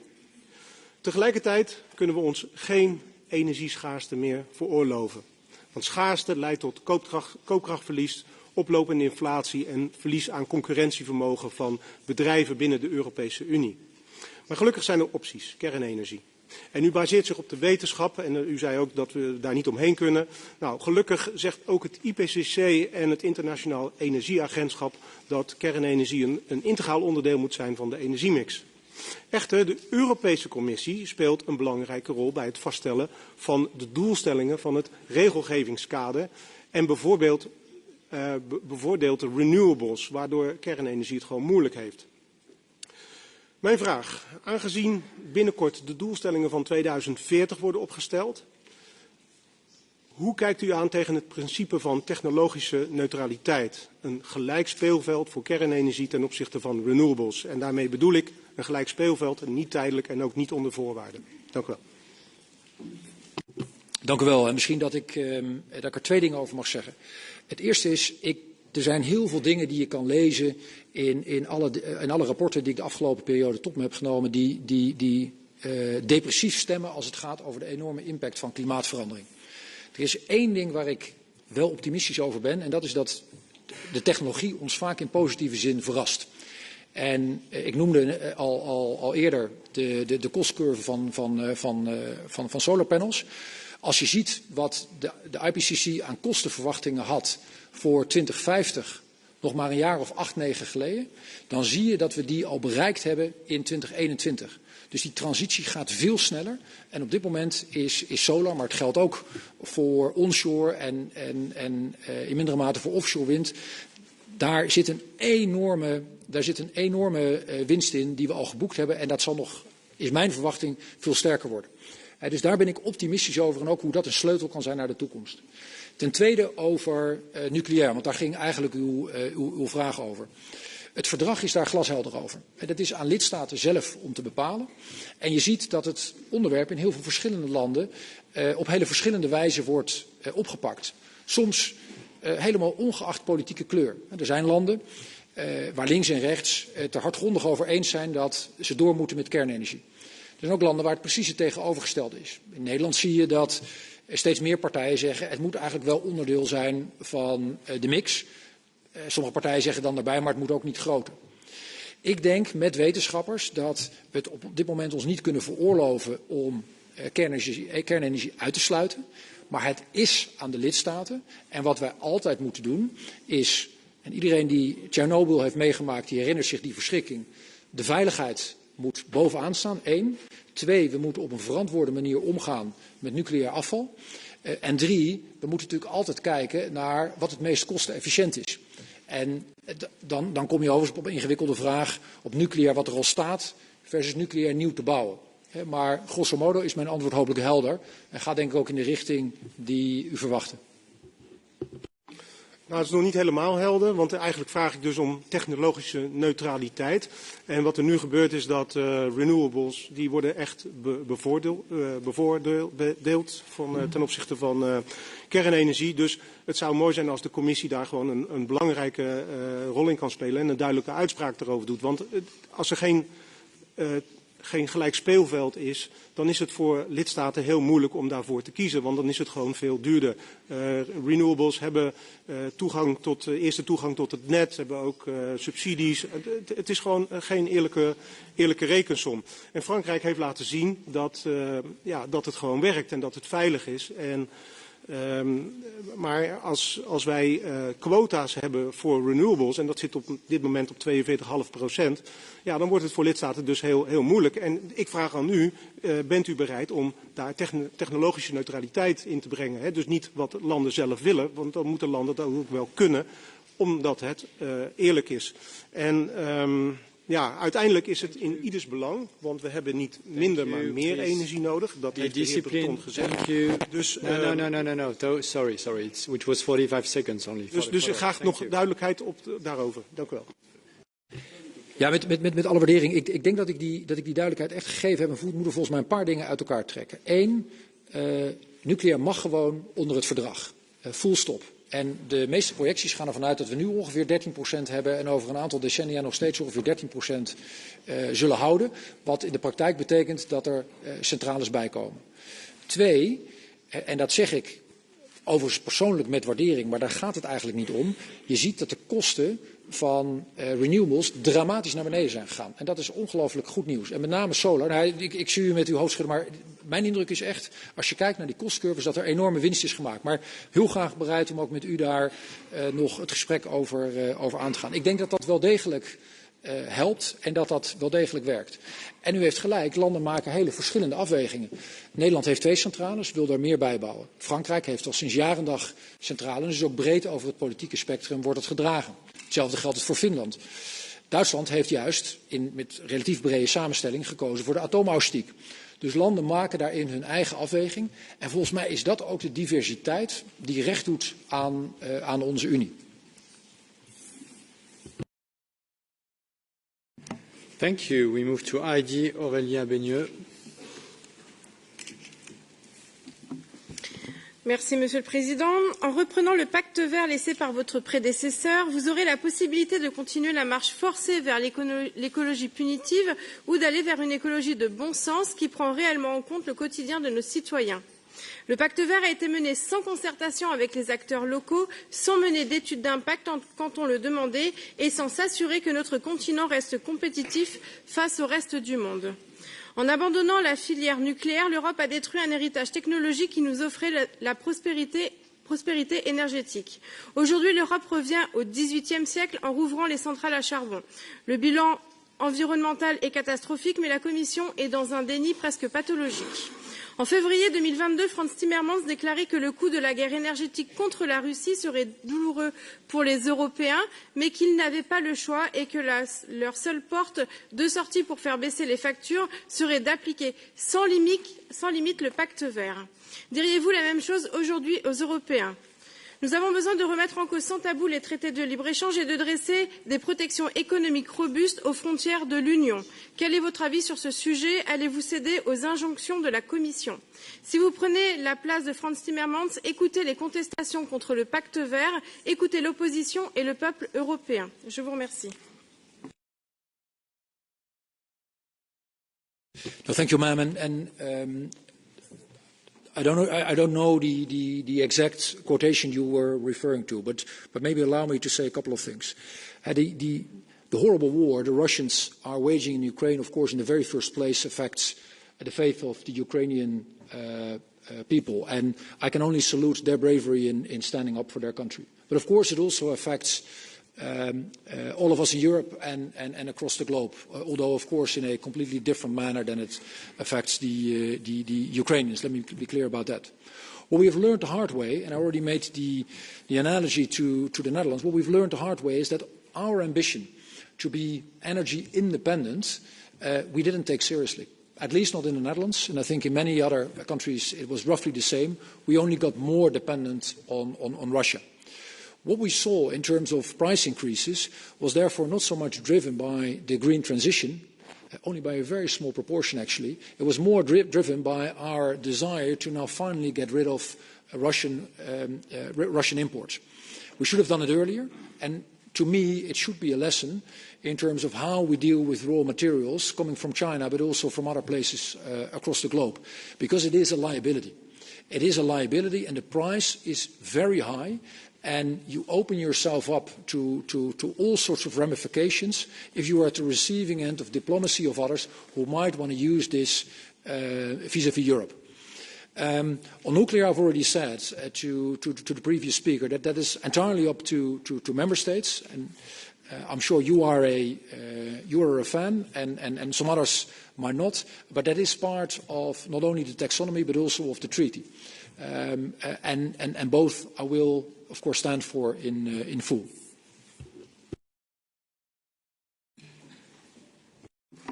Merci. Ma seconde question concerne l'interdiction des véhicules thermiques et nous avons bien compris que vous alliez être dans la continuité de votre prédécesseur. Vous rappelez, comme Frans Timmermans, que l'objectif est d'interdire les voitures à essence pour imposer la voiture électrique pour tous les Européens. Et malgré leur prix prohibitif pour la plupart des citoyens, vous demandez même d'atteindre cet objectif avant 2035.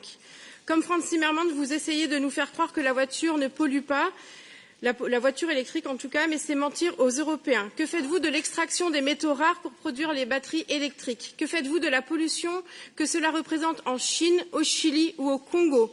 Que faites-vous du travail des petits-enfants dans les mines de Congo, dans l'indifférence malsaine de la Commission européenne? Sous prétexte de supprimer la pollution dans nos centres-villes, est-ce que votre objectif, à vous aussi, est de déplacer la pollution et la misère vers le tiers-monde? Merci, Madam. And I was indeed mentioning that I would stick in full to the 2035 target. And of course, I'm very much aware what happened. And ideally, I would have had the law as it was initially put to the Council, but then came Recital 11, and of course, we have to work with that. By the way, I do think that. If you look into e-fuels, they should be much more geared actually to aviation and to maritime, rather than to chase this, according to scientists, let me say, very, very, very narrow alley to create any change. And I will stand in full for the 2035 target, no doubt about that.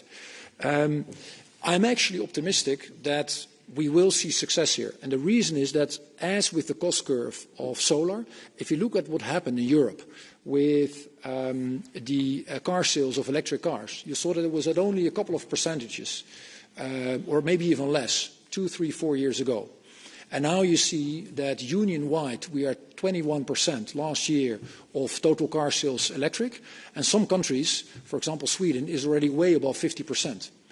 And my instinct is that this will only take off further. And that would mean that if we continue at this speed, we will definitely make that target. Thank you. We move to EPP, Maria Carvalho. Thank you very much, dear Mr. Hoekstra. Welcome to the European Parliament. My question to you concerns the European industry in the context of the Green Deal. The Green Deal still falls short in terms of creating the adequate conditions for the industrial transformation. This is a critical point to address. We can only achieve our climate ambitions, and especially the shift from fossil fuels to clean energy, if we make the green transition a win-win situation for all, enterprise, families and people. We must stand by our industry along this process, ensuring that it remains competitive in the global scene. Therefore, I would like to ask you, how do you plan to facilitate this transition for the European industry, and in particular, how your plans to co-shape an investment agenda that will allow our business to meet the climate ambitions, and how do you will ensure that business and citizens get quicker and easier access to innovative and creative models to make this transition possible. Thank you very much.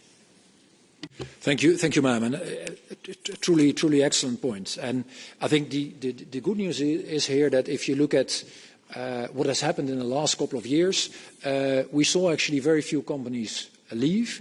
But there are significant worries amongst, by the way, many political groups about at least investment leakage and potentially more, actually companies leaving. And that is something that we should absolutely prevent. And why?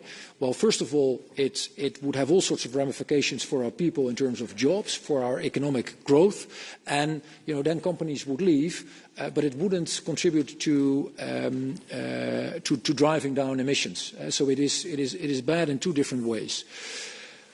I would argue we need to do a couple of things. One is, let's be much more explicit in delivering on innovation with speed.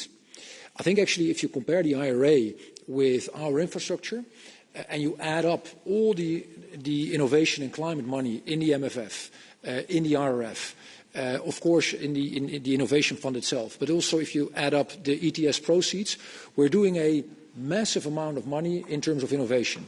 But the beauty of the US system is its speed of delivery. And we should try to mirror that more. And therefore, I would like to have a task force looking into how we can speed up not only the money we allocate through the Innovation Fund, but actually more broader in the innovation money we have available as a European Union. That will be one. Two, as I was mentioning to Madam Weiss, we need an SME dialogue to make sure that not only the larger corporations, but actually also the many great SMEs we have across the Union are being helped out and are able to navigate the red tape and see how we can actually decrease the red tape. Finally, let's create a net zero desk at the Commission to make sure that we help companies to deal easier with all the regulations. Frankly speaking, if you see what we have, it is a fantastic infrastructure, but it's quite complicated. And I am sure we can deliver as much as we do and make it easier. So that will be my task, obligation, ambition. Thank you. Any follow-up? On the follow-up, I would like to go back to the Innovation Fund. That is one of the main instruments to finance or co-finance demonstration projects, but has not financed enough pilot scale of the very innovative emerging technologies. And this is also important for Europe.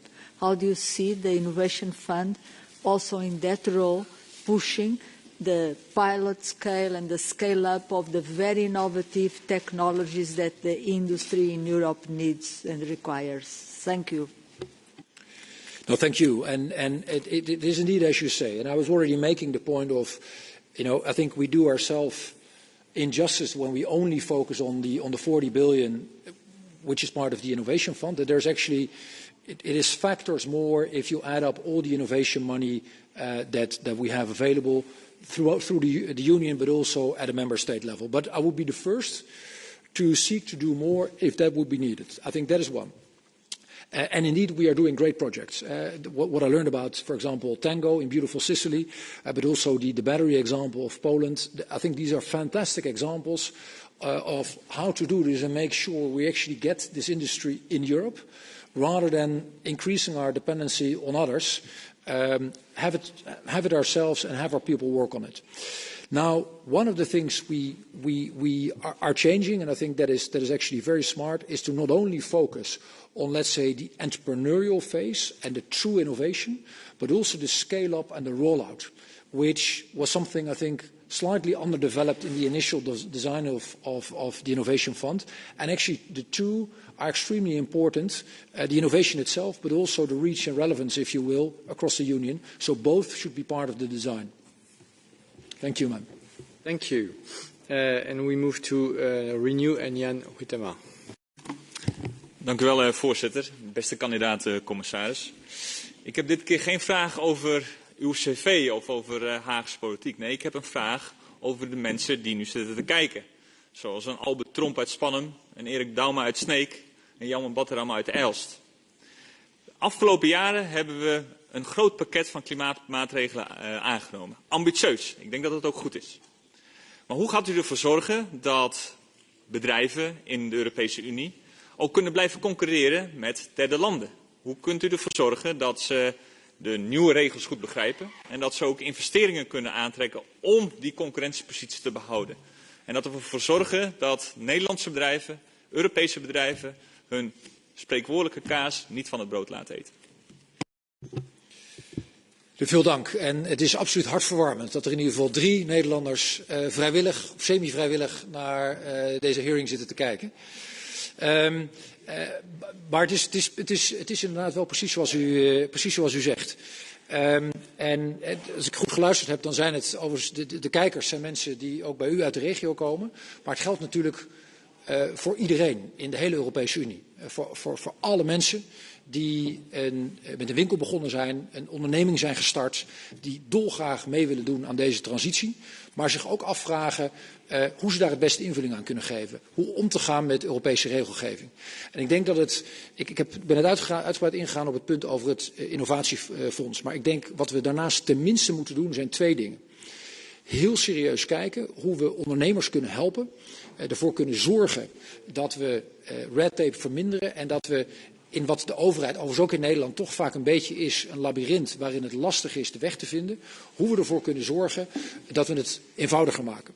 En daarom het idee om met een net zero desk te beginnen in de commissie om te kijken, juist die bedrijven die willen bijdragen aan de transitie, die een vraag hebben, die het makkelijker willen hebben, wat kunnen we daarvan leren en wat kunnen we organiseren. Plus, ik noemde dat ook al zo eventjes, de SME-dialoog. Ontzettend belangrijk, want de echte backbone van onze economie zijn niet die paar hele grote bedrijven. Ja, ook daar wordt geweldig werk gedaan in all over the Union. Maar die SME's, waar miljoenen en miljoenen Europeanen elke dag vol enthousiasme aan de gang zijn, dat zijn de bedrijven die uiteindelijk dit moeten kunnen meemaken. Dus ik zou heel graag ook met u, want ik weet hoezeer dit thema u, maar ook uw partij na aan het hart ligt, met u willen kijken hoe we dat het beste invulling kunnen geven. En ik zou me daar ook willen baseren op de ervaringen van echte ondernemers. Want ik weet minder dan half van hoe dat eruit zou moeten zien. Juist de kennis uit de praktijk zou daar zeer behulpzaam bij zijn. Ja, dank u wel, voorzitter. En dank voor uw antwoord. Ik denk dat dat een hele grote uitdaging is. En ik denk dat de welwillendheid groot is om te kijken naar een groen verdienmodel. Ook zeker voor MKB. Maar bijvoorbeeld ook, werd hier al een paar keer genoemd, voor de agrariër, voor de boer en tuinder. Misschien daarop doorgaan. Ik denk dat het heel belangrijk is, en ik ben heel erg benieuwd naar uw mening daartoe, dat het goed is dat we een visie hebben, dat we een traject uitstippelen. Dat mag ook ambitieus zijn. Maar ik denk ook dat we niet moeten vergeten dat we de MKB'ers en ook de agrariërs iets moeten bieden. Je moet ze ook iets geven. Ik denk dat een heel belangrijk aspect is dus bijvoorbeeld de toelating van kunstmestvervangers, Renewer. Dat zijn allemaal voorbeelden die perspectief bieden aan de MKB en in specifiek gezien, bij mijn voorbeeld, aan de agrariër. Kunt u daar iets meer over zeggen van hoe kunnen we perspectief bieden aan de MKB'ers? Ik vind het een uitstekend punt. En ik heb maar dat weet u, ik heb een zwak voor ondernemers vanwege het lef wat ze aan de dag leggen om op een gegeven moment te zeggen, ik ga gewoon zelf wat beginnen en ik ga kijken hoe ver ik daarmee kom. Ik heb dat altijd in alle landen van de Unie kom je ondernemers tegen. Ik heb daar zelf altijd, kijk daar met bewondering naar. Dus ik zou heel graag eigenlijk voortbordurend op uw vraag en ook net mijn antwoord willen kijken hoe we daar de boel nog meer kunnen stroomlijnen, eenvoudiger kunnen maken, ondernemers de helpende hand kunnen bieden. En nogmaals, ik vind dat ik dat juist niet zelf moet doen of alleen maar met de uitstekende mensen die werken bij de commissie, maar juist ook input moet ophalen vanuit de sectoren zelf, vanuit de ondernemers zelf. Wat betreft de boeren is wat mij betreft is mijn ervaring dat het meeste waar zij naar op zoek zijn is duidelijkheid en zekerheid. En dat gaat veel meer over, kan ik op de plek blijven waar mijn familie al generaties lang woont? Het gaat veel meer over zekerheid op het gebied van inkomen dan over het aantal koeien. Vaak heeft een boer, zeker in Nederland, tientallen procenten meer koeien dan zijn vader en vaak het dubbele of het driedubbele van zijn grootvader. Maar daar gaat het ze meestal niet om. Het gaat ze erom dat ze door kunnen op een manier die en sustainable is, en daar hebben wij ook met elkaar op in te zetten, maar die ook zekerheid geeft. Thank you. Javi López for SND. Muchas gracias, presidente. Muchas gracias, candidato a comisario. Ha quedado hoy claro, estamos en Europa muy comprometidos con descarbonizar nuestra energía y nuestra industria, pero no somos los únicos. Existirá una fuerte competencia tecnológica entre los grandes poderes para esta carrera espacial del siglo XXI, ¿no? Nosotros estamos haciendo lo que sabemos hacer bien, que es regular en Europa, haciendo leyes para ello. Pero no se llegó a la luna solo regulando.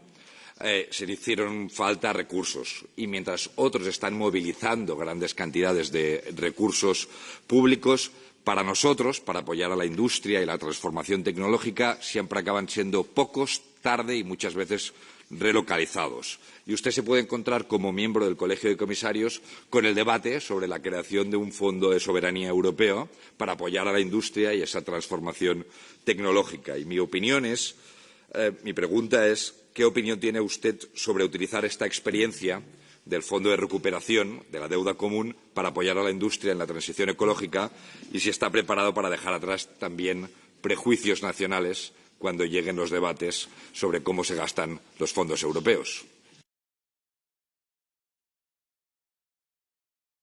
No, thank you, and truly excellent point. Also from an intellectual perspective, I would love to continue the conversation on precisely what you said. And I think we all see that the RRF is a huge success, precisely because of the link it builds between investments, reforms proposed by the Commission. The country-specific recommendations were ignored for years, at least by the Netherlands, but I think by many of us. And now we are in different territory with the RRF. And I can vividly recall when colleagues in the previous cabinet asked me, are we going to vote in favour for this? I said yes, I think we should. But the jury is out whether it will work. And it worked much better than most of us, wherever we stood, had anticipated. So it is a recipe on which I think we should build. So am I open to looking into this also for climate? Yes. The thing I do want to add, though, is that if you look at the complexities and if you look at how this goes in a dialogue with member states and knowing that actually we need something much more quickly, ideally already for the COP, I think the quickest road to success is probably to create an own resource and have the discussion on either aviation, maritime, or a substantial portion of the ETS and CBAM. That, in my view, I'm thinking out loud now, is probably the quicker road to success. But I do not have a taboo, if I may say it in that way, and I would love to continue the conversation how we do that in the future. One thing is crystal clear, and I try to articulate that hopefully clearly also to Madame Toussaint. This will cost money. Fresh money, own resources, private sector funding, this will cost money. There is no workaround, and that is something we simply have to face. Well, thank you very much. I will use my second term to ask about climate diplomacy and especially to ask how we should answer to the wide criticism that we are finding in the Global South in some of our climate measures that we have. CBAM and especially the deforestation laws that I supported, that I believe in, I really believe in. But for example, like 2 weeks ago, we had the letter of 17 countries rejecting the deforestation law, like big ones, Indonesia, Mexico, Brazil. We have now the challenge of how to deal with this because they are starting to believe that we are damaging them and we are having protectionist and unilateral decisions. And this will be one of the challenges in the COPs and in your conversations and the conversation of the Commissioner with the Global South, how to deal with this. No, Mr. Lopez, you're absolutely right. And there's also not an easy answer.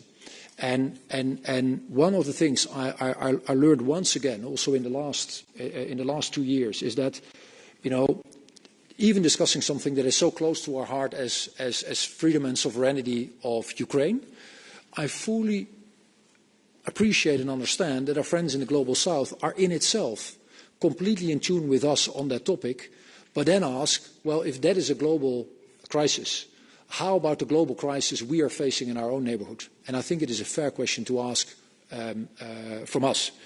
So we will need to stand with them and help them out. I think it is a matter of fairness. It is a matter of solidarity, because simply we are much more affluent, and we thank that to a large extent to our parents and grandparents, and also articulate why CBAM, but also the ETS at large, why these are tools that in the end benefit of us all and help to mitigate the effects for them and help them on the transition. The positive thing is you already see an anticipation effect of CBAM also in terms of countries doing more. That is what we like. What we don't want to have is that actually it creates a diplomatic friction. That is something we, and me personally, should then overcome. Thank you. We move to non-attached with Maria Angela Danzi. Grazie. Designato commissario, lei ha accettato una sfida difficile oggi in quest'Aula, quella di convincerci di essere la persona giusta per affrontare la più grande sfida che le nuove generazioni devono affrontare, che è quella del cambiamento climatico.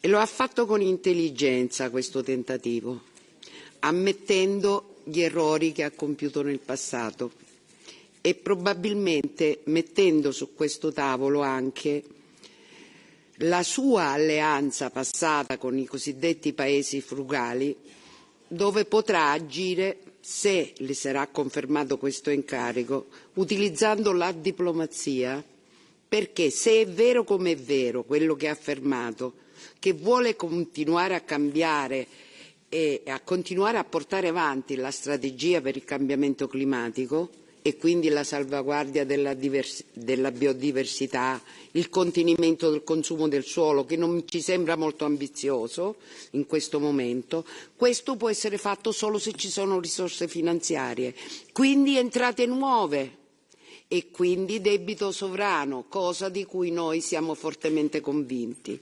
Il mio Paese, e credo che su questo lei non debba fare ulteriori verifiche, è il Paese più esposto a rischi dal punto di vista del dissesto idrogeologico. L'80% delle frane vengono nel nostro Paese. Io ritengo che, visto che ha fatto l'assessore al bilancio, che lei debba parlare con la Commissione per modificare le regole sul patto di stabilità, perché se non saremo portati fuori da quelle regole noi non potremo prevenire le calamità naturali.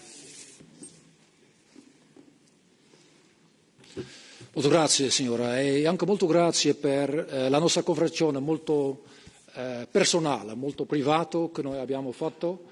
Spero che è ok che oggi noi abbiamo parlato più o meno italiano, ma spero che è ok che oggi parlo solamente inglese perché non ho il vocabolario giusto per un hearing in italiano. I think you're making a couple of very relevant points, and what I've tried to do is, in response to the previous speaker, trying to articulate that I think there are no taboos and that our approach should actually be an unorthodox one, where I think the quickest way to the goal in unleashing further European money is, in all likelihood, own resource along the lines I've described. But I'm open to having the discussion and see whether there are other things we can do. One of the things, by the way, we should also do is link this to private money. Because yes, we have very substantial budgets, but if you actually zoom out and you see what capital markets could do in addition, it is huge, and we will need to have that for the transformation. You were also touching upon a very important point that was not as prominent in the hearing so far, and that is adaptation. And the results are indeed absolutely devastating. We've seen it in Slovenia, we've seen it in Spain, we've seen it in Greece. That was only this year. 2 years ago, we saw it in Belgium, the Netherlands and Germany, flooding. And it is absolutely horrific what happens to our people and to our nature. And the price is tremendous. We're now approximately at 50 billion a year. This will go up by 2030 to 1% of our total GDP. That is exactly the amount we're currently spending as European Union on everything together. So if we do not change this, we do have a very, very significant problem also from a financial perspective. So adaptation, with allocating money. I think, for example, through the EIB, could say more about it in a rebound, talking with insurers and seeing how we close the insurance gap should be on the top of our list. Thank you. Any follow-up? Appunto, io penso che investire nella prevenzione sia un fatto importante e chiedo a lei e a tutto il collegio consultivo di lavorare perché l'attuale meccanismo di protezione civile sia trasformato in un'agenzia che dia indirizzi sulla previsione, sulla prevenzione, perché mentre stiamo approcciando a ridurre, diciamo, l'impatto del cambiamento climatico, dobbiamo essere pronti però a proteggere da tutti gli effetti che il cambiamento climatico ha sulle nostre famiglie, sulle nostre imprese e i costi, commissario, di quello che noi spendiamo nel mio paese, circa 300 miliardi per riparare danni da disgrazie dovute al cambiamento climatico e nel nostro sfortunato paese anche dalla particolare sismicità. Quindi le chiedo se avete affrontato e come intende affrontare l'organizzazione di misure di prevenzione. Sì, è vero. I think this is precisely linked to what I was about to say. I think we've taken a couple of tremendous steps on adaptation. With 49 pillars, I think we're now touching 40% of the Union with, I think, 300 regional communities, and we're sharing best practices. We're learning from each other how to do this, ideally also in a nature-based way. And yet the number of cataclysms that we're facing and that we are about to face are simply too large for particularly smaller regions. So we need to step up the help that we provide all across the Union, and we need to make sure we provide them with funding. I was mentioning the EIB. Why? Because actually, if you look at the EIB, which is a fantastic institution, the minimum investment hurdle for them is 25 million. For adaptation and an average city, that is actually too high a benchmark. So what I would want to do is have a discussion with them how we can make this more tailor-made for regions on adaptation. Thank you. We move to EPP again and David McAllister as AFET Chair. Thank you, Chair, for giving me the floor. Dear Commissioner Designate, as you already mentioned tonight, the international climate negotiations, for example, within the remit of COP28, will take place in an extremely complex geopolitical environment, bearing in mind Russia's war of aggression against Ukraine or the rising tensions in the Indo-Pacific. So I was wondering, what experience can you bring to the table to achieve an ambitious climate outcome despite all these global disruptions? And who would you consider being our partners and allies in dealing with these questions of climate diplomacy? No, I think it is a truly excellent point, and it is, frankly speaking, it is one of the most important things.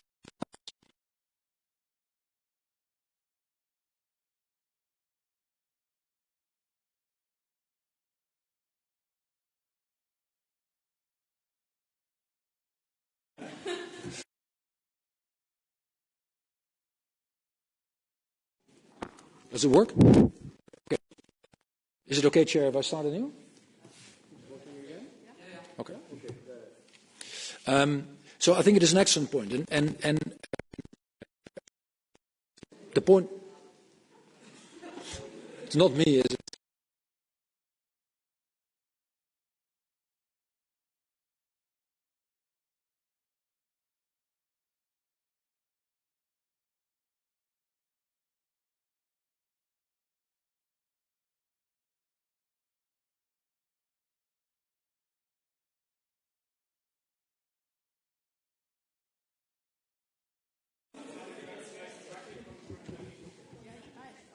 Bei mir?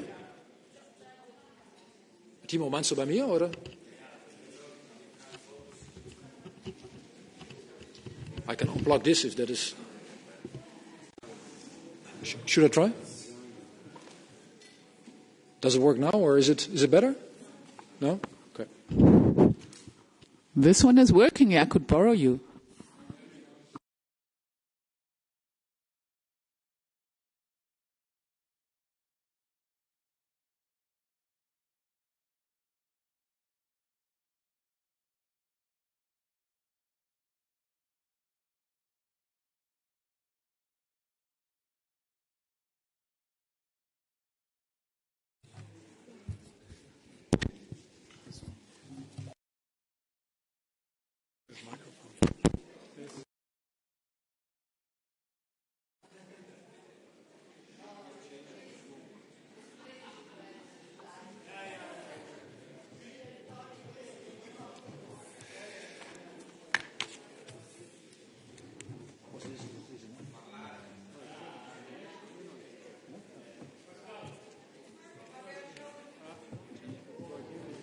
Should I try? Okay.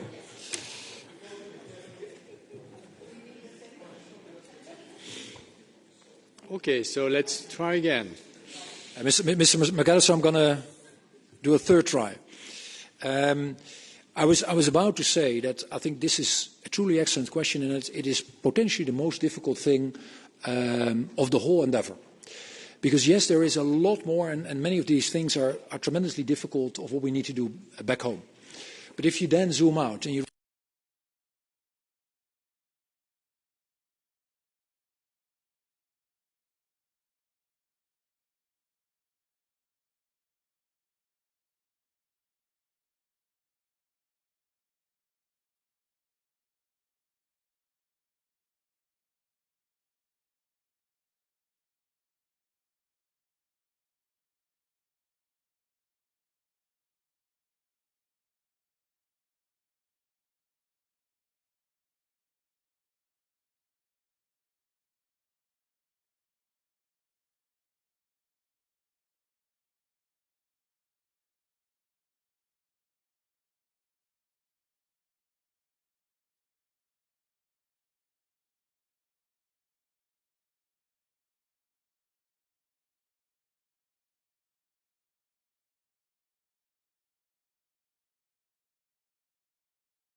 Okay, can you hear me? No? So, it appears that it is too unstable and that it will break down again and again. So we have to change rooms. Leaving the EPP room, moving to N14. S&D room. I don't know if it's S&D room, but it's N14. N14. So we meet again in N14 in 10 minutes.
Hear me?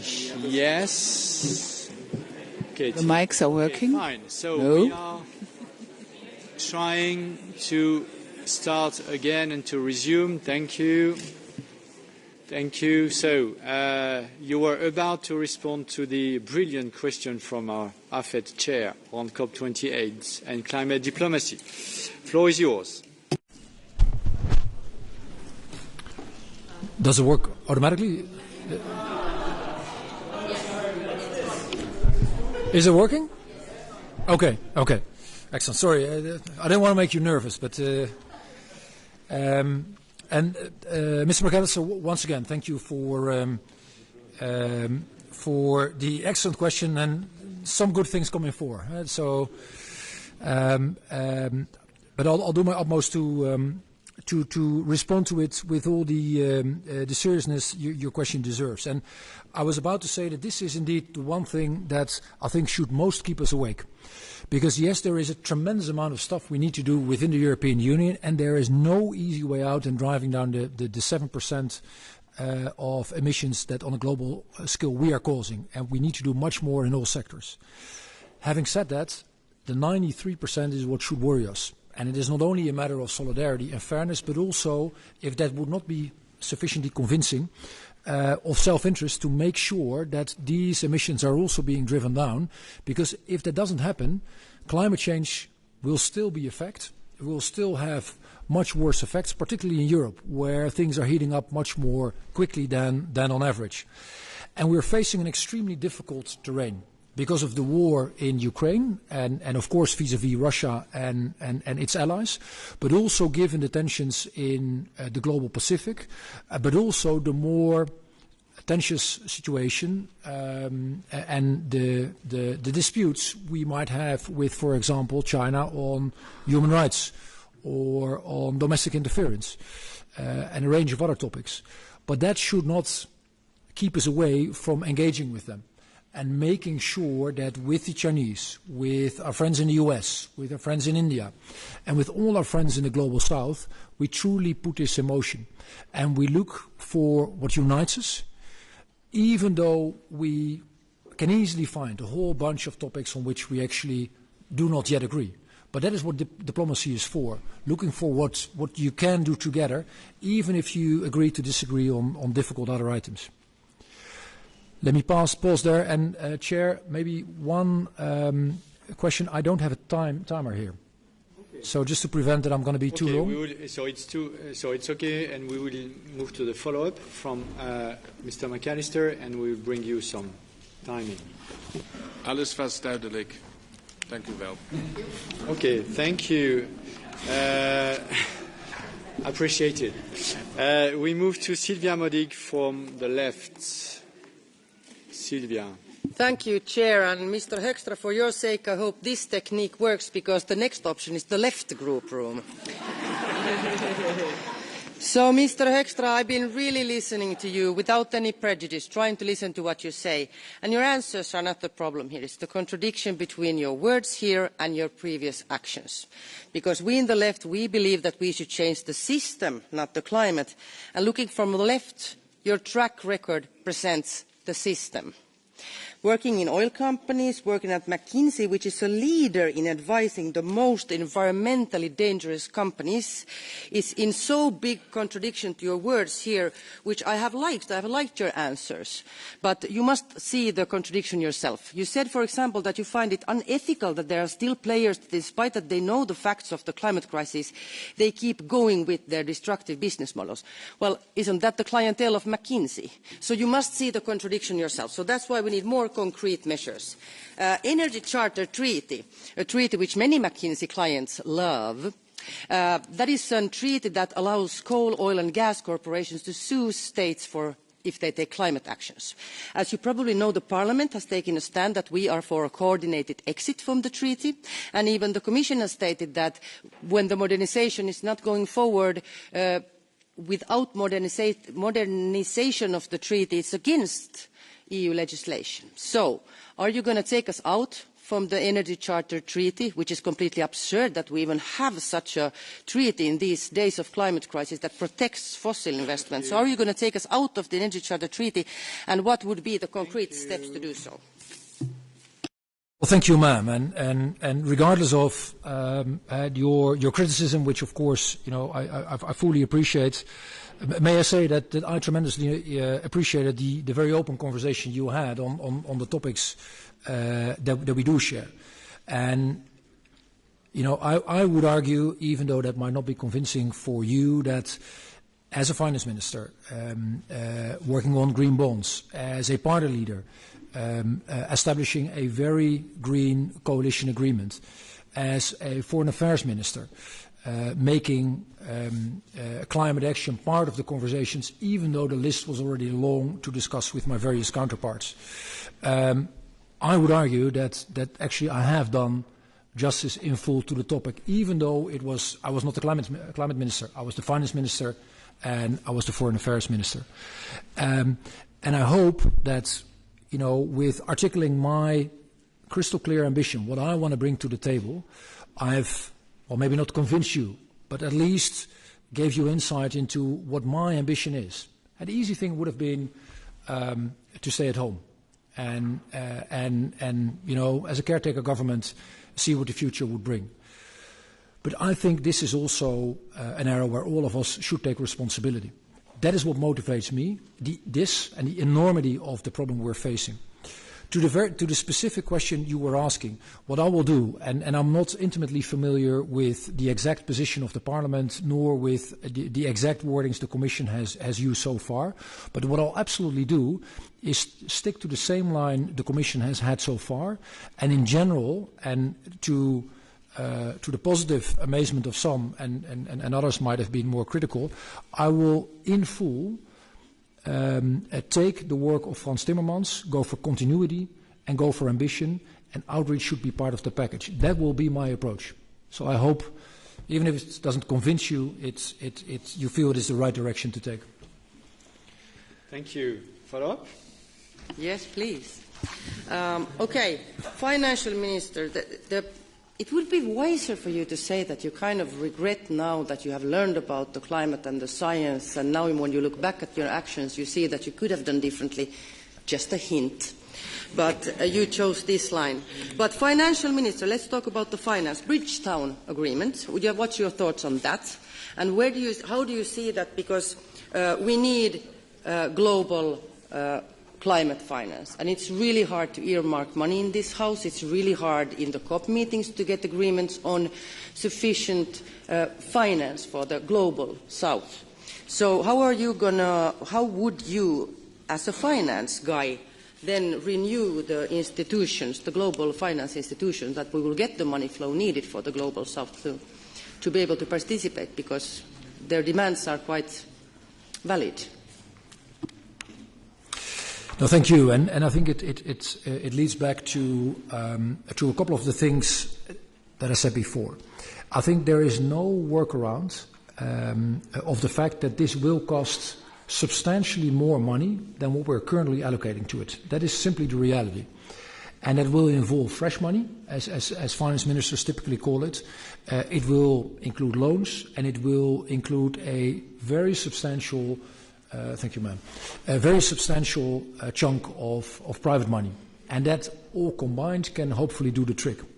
One of the things I mentioned before, and I would like to underline it, is that I think the way we should go is at least, not excluding anything else, but is at least an own resource. Because actually I can see, and knowing the world of finance ministers a bit, I can see how that actually not only could create very substantial money, but also has a chance of success in politically succeeding, and it can be established relatively quickly. And that is precisely what we need for our friends in the Global South.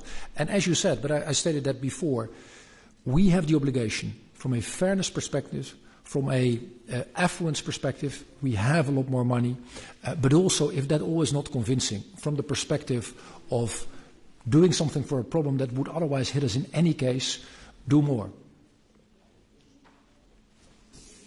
Thank you. We move now to Michael Bloss for the Greens. Hi. Yeah, I think the big question and elephant in the room is that the EPP, your party, has voted against a lot of climate legislation, against the nature restoration law, the CO2 in cars, the energy efficiency in buildings directive. The leader was asking for a pause in the Green Deal. So what you need to do in order to gain trust for ambitious climate policies is breaking with the anti-Green Deal policies of the EPP. And I think in order to gain trust, it's good that you also, for instance, answer what Timo asked you. He said not to assess for the 2040 target scenarios that are not in line with science. That means that are not going below 90%. And I want to add to this, that also means assessing climate neutrality for the year 2040. Correct me if I'm wrong, but if I hear you correct, you say you will propose to the Commission College, would propose a 90% target for 2040. I think it has to be at least 90%. And I think on the way there, you need to respect the carbon budget and put sufficiency in the center of getting there. And a 2035 target is also needed because that is what the Paris Agreement requires you. Will you do that? Thank you very much, Herr Bloos, and also for once again being very explicit about these points, because that also gives me the opportunity, to the extent there was any misunderstanding on where I stand. And you're absolutely right. I said it, I think, also crystal clear in my opening statement, that this is about at least 90. That is what I will propose, and I will of course do my utmost to then convince the college. But I also have to be fair. You know, I can do as much as I can, but I am subject, of course, of the broader debate there. What I would also want to add is actually both of the points you're making. I can fully concur with both of them. One is indeed we will need a 2035 target, if only because we're asking that from the whole wide world, including ourselves, and we need to prepare it as a next step after the global stocktaking, which is actually taking place in Dubai. So absolutely, and I think it makes most sense if we manage to set this very ambitious, at least 90 target for 2040, to then make it linear. And you and I had a great conversation also about the room under the curve, as we call it. And of course, the lower you make it, the fewer emissions you have. But I think it is fair to there actually go for linear. And then maybe, finally, just to avoid any misunderstanding on the scenarios, what I will do, because I think it will help Parliament to make an informed decision, I will come up with various scenarios that articulate not only a specific target, where again my preference will be and my goal will be at least 90, but also alternative scenarios. Now, after our conversation, I was informed that most of this work by DG Klima is almost done. I will still look into whether we can have a scenario on zero, but in any case, we have this life scenario. And this life scenario actually gives a tremendous extra boost in any reductions you would do. By the way, it would require lifestyle changes, as the scenario actually says, and it would dramatically reduce demand, as we can see in the curves of the report. And I think that would actually bring you to the scenario you are looking for. Again, it's one of the scenarios. There will be more, but I will, with a very open view, have that conversation again with Klima, whether there's something that comes even closer to what you are looking for. Thank you. Any follow-up? Yes, please. So with regards to building trust, I think your past at different companies, but Shell has been mentioned. So I think you need to become, from Saulus to Paulus, you need to become a fighter against the fossil interests. And, yeah, can you imagine? We can surprise you, Mr. Ehler. That means, first and foremost, I heard you talking about unabated fossil fuel. But unabated fossil fuels, what do you mean? Do you mean that clean coal is okay? I think you need to fight for the end of burning of coal, oil and gas. End of fossil fuels. That's it. Secondly, with regard to ending fossil subsidies, I think what you can do, because you're speaking about the MFF, what you can do is to say to member states that you reject and send back any national energy and climate plan that is without a scientifically based end date for fossil subsidies and that is without the measures to get there. Will you commit to that? Thank you. Well, thank you, and also thank you for your quotation. I would argue that the discrepancy is not as significant as some of the speakers have been suggesting. But I have to deal with the fact that each of you can, of course, look at it the way you would want. On fossil fuels, I think I have been very clear about what my ambition level would be. Clearly for coal. Actually, I didn't even want to mention it. You and I talked about it in our conversation, but I think we both were adamant about that there's much more we need to do there. But actually, I think it will be out of the money, as the experts say, sooner than we think. Also because of what is happening on renewables.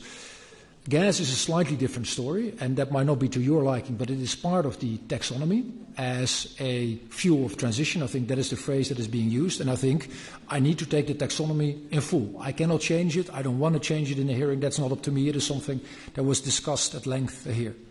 On subsidies, I think, and I hope I've given a very explicit answer also to Bas Eickhout on how I would want to go about that with, full engagement. See whether I can pull that off. But in the end, I cannot trespass the legal boundaries that I have to face. Will that be enough, sir, to earn your trust? In the end, that is what I can do is tell you what I stand for. In the end, that is your judgment call, whether you think that this is credible. Thank you. We move to Mercedes Bresso for S&D. I am here. It's a bit difficult. I will speak in Italian. So, la possibilità di raggiungere gli obiettivi climatici a livello globale, come lei sa bene, dipende chiaramente anche dalle capacità economiche dei paesi in via di sviluppo e dalla situazione del loro debito.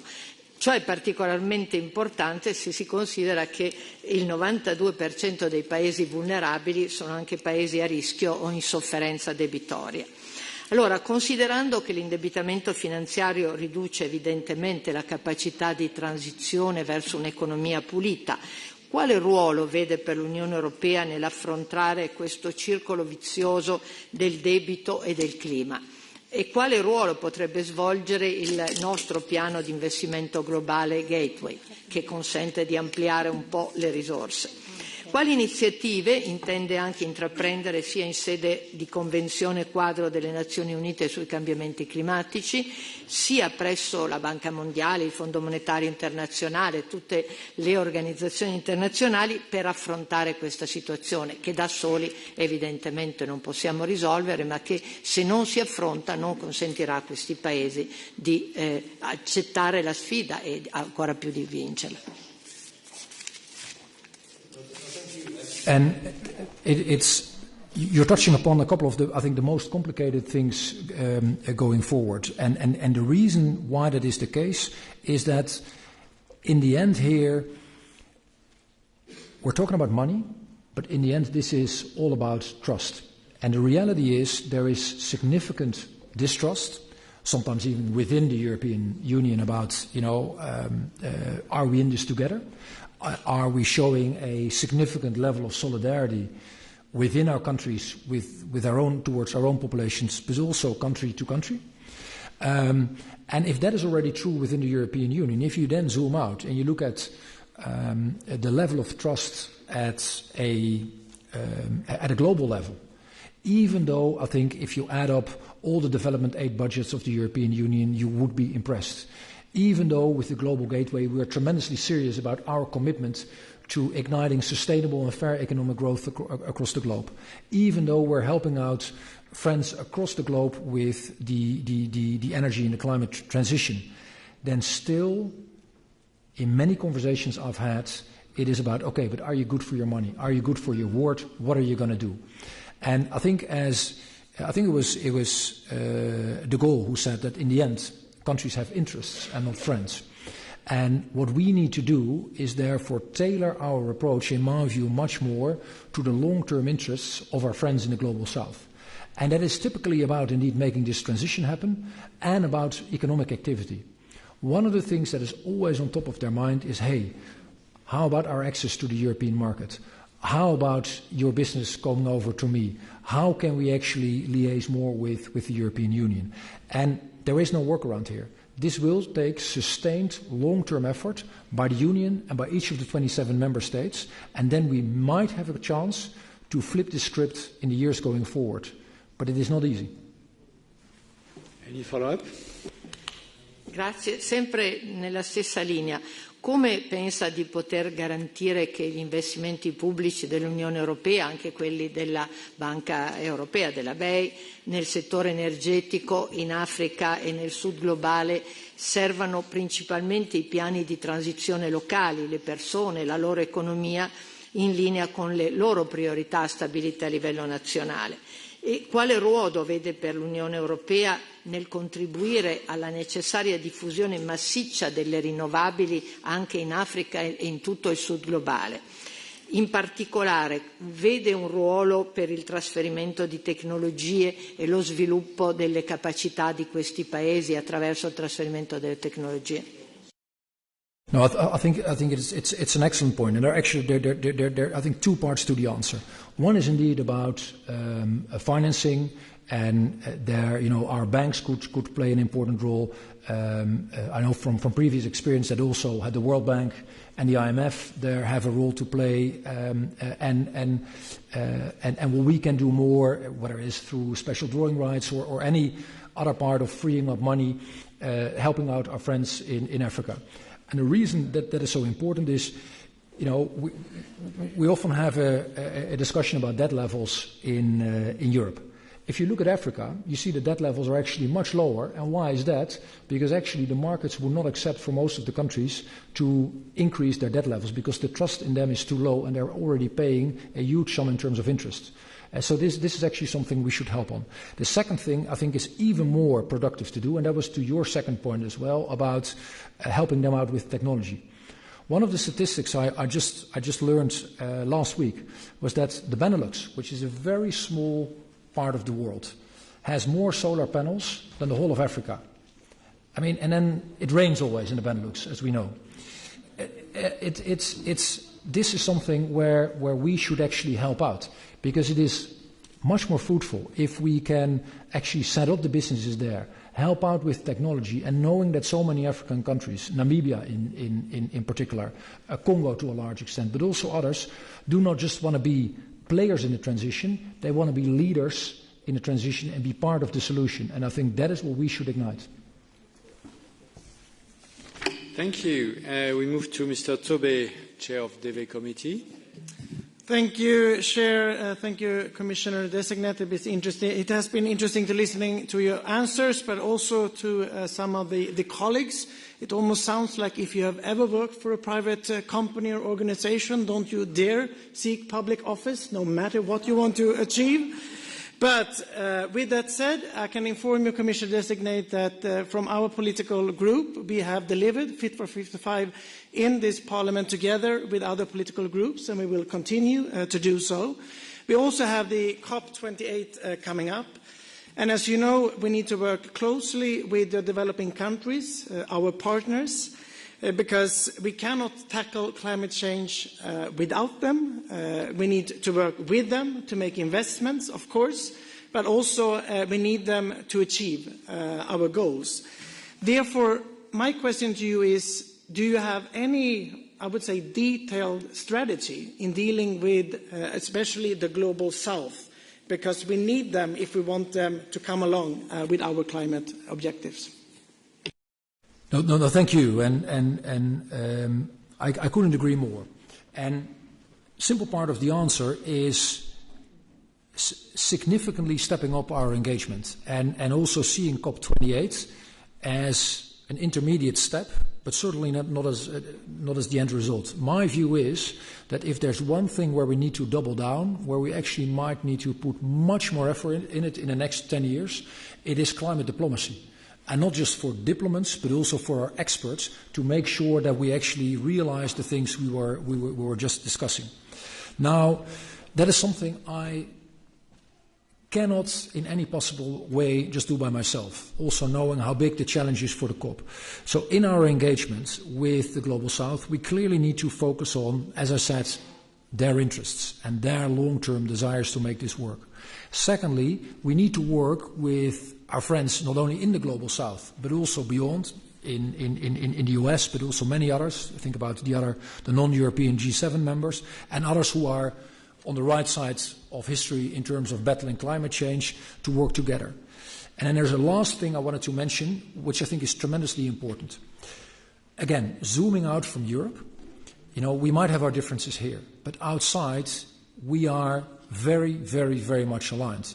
I was talking to Minister Ryan last Friday. I've had many interactions, of course, with Annalena Baerbock, not only on foreign policy, but also on greening the world. The two of them, all their colleagues, but also many of you here in the room who will play an important role at COP. That is what we should do. Compare notes, division of labor, and make sure that through every possible angle, country or European level, we engage, and step by step we broaden the crowd so that we can actually change this. Thank you. Any follow-up? I think Commissioner Designate and especially you, Chair, already have a long night, so I'll leave it at there. Thank you. Appreciate it. Emma Wissner for Renew will be the last speaker. Last but not the least, here I am. Here. Dear Commissioner Designate Hoekstra, I liked a lot of what you said in your introductory speech. However, I would very much love if you could stop referring to future generations when you talk about climate policy, because, dear Commissioner Designate, it's your and mine generation that needs to solve this if we are to stand a chance. So please have that in mind. I like very much that you say that we should be science-based and you are committed to the 90% by 2040 and listen to the scientists. But if you are to listen to the scientists, isn't also 95% to 2040 to be there? And to be honest, what's in the impact assessment is not the interesting things. It's actually what's coming out afterwards in terms of concrete policy actions. I also love that you're praising the ETS.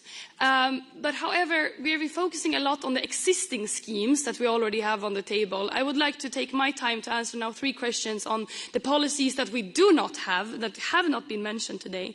The first one is increased carbon removals and carbon utilization. What role will BECS and DACs play in the future, and how will you push the upcoming strategy on carbon removals? Second, would you also propose a goal for carbon removals based on the climate depth, the already emitted CO2 in the atmosphere of the member states? And thirdly, would you be willing to put forward legislation that put price on carbon going into products? We have price on carbon going out in the atmosphere, but not the fossil carbon going into products on the European market. That's a policy area that we do not have today. Thank you. No, thank you very much. And I take your point. You're absolutely right. We are the generation that needs to fix this, and we're doing it for our own generation and for future generations. So thank you very much for the feedback. And you're right, pointing out 95 had a budget, so to say, which the Scientific Advisory Board gives us 11 to 14 gigaton, and so I can only concur with that as well. I have to admit, Madam Wissner, that after our conversation, every single pen I saw, every single printer I saw, I was thinking what you told me about the level of CO2 being in these pens and in these printers, and how to go about it. And that, I think, actually links to your third question. Frankly speaking, I don't think it is something we can easily solve, because we have the classic ETS, which works tremendously well. We have ETS2, which will actually have a different approach. And yet you are very right that we should include this. The big question is how. What I will do is ask the team to provide us with an overview in how we could actually link your question to our current infrastructure, because I think in the end we will need it. But also in the conversations after you came up with this idea, we haven't found an easy way out. So we might want to do more research on this. Then on, let me first say something on removals, and then also come to BECS and DACs. Removals, also here quoting the Scientific Advisory Board, are absolutely part of the solution. There is no way around it. The thing is, and that is why some people are worried about it or skeptical about it, they have to be additional, they have to be certified, they have to be verified, because otherwise it is phony, it doesn't count. And that is what we need to do in terms of removal. Even more skeptical, some people are about BECS and DECS, and hey, isn't this an easy way out for the fossil industry? And I can understand the skepticism, because it has been propagated by those who actually don't have the right track record. And yet, I think and let me say one more thing. So there's no alternative in stepping up the obligations of the companies, and we spend a lot of time, and I hope I've convinced everyone here that there's no workaround there. However, I also concur with the decision that was already made by the Commission that we should look into creating the infrastructure so that for the hardest to abate sectors, actually this might be part of the solution. It is simply something we cannot leave on the table. Sorry for being long. We could have a follow-up for a very short question. For me. So my follow-up actually is from my followers on Twitter, and almost all of them asked about bioeconomy. And here we have a conflict of interest with the Commissioner and the hearing tomorrow on the Green Deal. So my question is simply, how would you enhance and increase the bio-based economy? You mentioned Sweden in one of the follow-up questions. It's a lot thanks to the bio-based economy, but we see tremendous conflicts of interest there. And secondly, I agree with Marie Toussaint from the Greens. I used to be a consultant. I have a consultancy CV. I stand by her request of seeing that consultancy CV and what projects you have been working on. Okay, so let me first start with the bioeconomy question, and that is one where you and I went over, or where the team also went over. I think it is crystal clear that the bioeconomy is part of the future. That is, by the way, also in all the scientific advice. But we have to do it in such a way that we actually respect and further improve the use of land, because there are smarter and more dangerous way to approach this. And you see that, for example, in the case of harvesting, where, and I know this is extremely sensitive, it is 4.5 billion people have their jobs, but I think we all agree that if we're harvesting, the best thing to do is first make sure a tree is used to build a house, then we can always reuse that wood and make it into a chair, and then finally we can use it as biomass, for example, for district heating. That's one of the things we touched upon. And by the way, I do think that these type of infrastructure should continue to exist and are part of the solution space. On your second question, let me look into it. I'm all for transparency. So if there's more that I would need to provide, I will need to look into it. I don't have that with me. So please allow me to look into that. Thank you. So we are done with the 25 questions. Now, Commissioner Designate, you have the 5 minutes to make a final formal conclusion. Thank you, Mr. Chair, and may I start by thanking your Commission for the thoughtful, sometimes intense, but in my view also very, very thorough question and answer. And I hope it has given you insight into who I am, what I do want to do when I would get the privilege of fulfilling this tremendously important role. And I'm very much looking forward to not only delivering on the various aspects that I have been mentioning, but also to work together with all of you, because I genuinely believe that is necessary in such a transformative situation we are facing.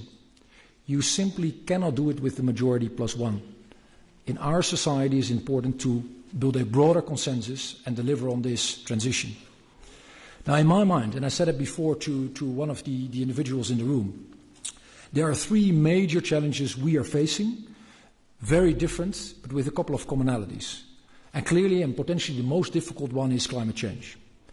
The second one, and we see that unfortunately happening every day, is safety and security and the pushback we're facing worldwide on democracy. that will stay with us for a very long time as well. And the third one is technological disruption. These three are very different in nature, but have in common that we can only solve them together, that they will take much more focus and much more money, and it will take sustained effort for, in my view, at least 20 to 30 years before we are beyond the curve, and maybe longer. That is the task ahead of us. And I would feel tremendously privileged to work, of course, specifically on the first item, because we can make a change there. And why am I so motivated to do this? Well, actually, for two reasons. One, I shifted from the life of business to the public sector in full 6 years ago, but 12 years ago I became a member of the Dutch Senate. And I found it tremendously meaningful to work in the public sector, work for the greater good, and see how I can contribute. It gives meaning to my life, and I hope that I can, in that way, also contribute to a better world. And the second reason is responsibility. I think that if you are allowed to live on European soil, you should consider yourself tremendously lucky. And if life were a lottery, and you would have 2 tickets, and with one you would draw the 21st century, and with the second you would draw the European Union, I am sure that the vast majority of people across the globe today, but also the vast majority of people who have ever lived, would die for changing with any one of us. And if that is the case, then that comes with responsibility. That comes with responsibility to leave the world a tiny little bit better than we found it. And that is what I would want to contribute to. On climate change, in working with all of you together, and making the most for, and as Emma said it, this generation and the generations to come. Thank you very much.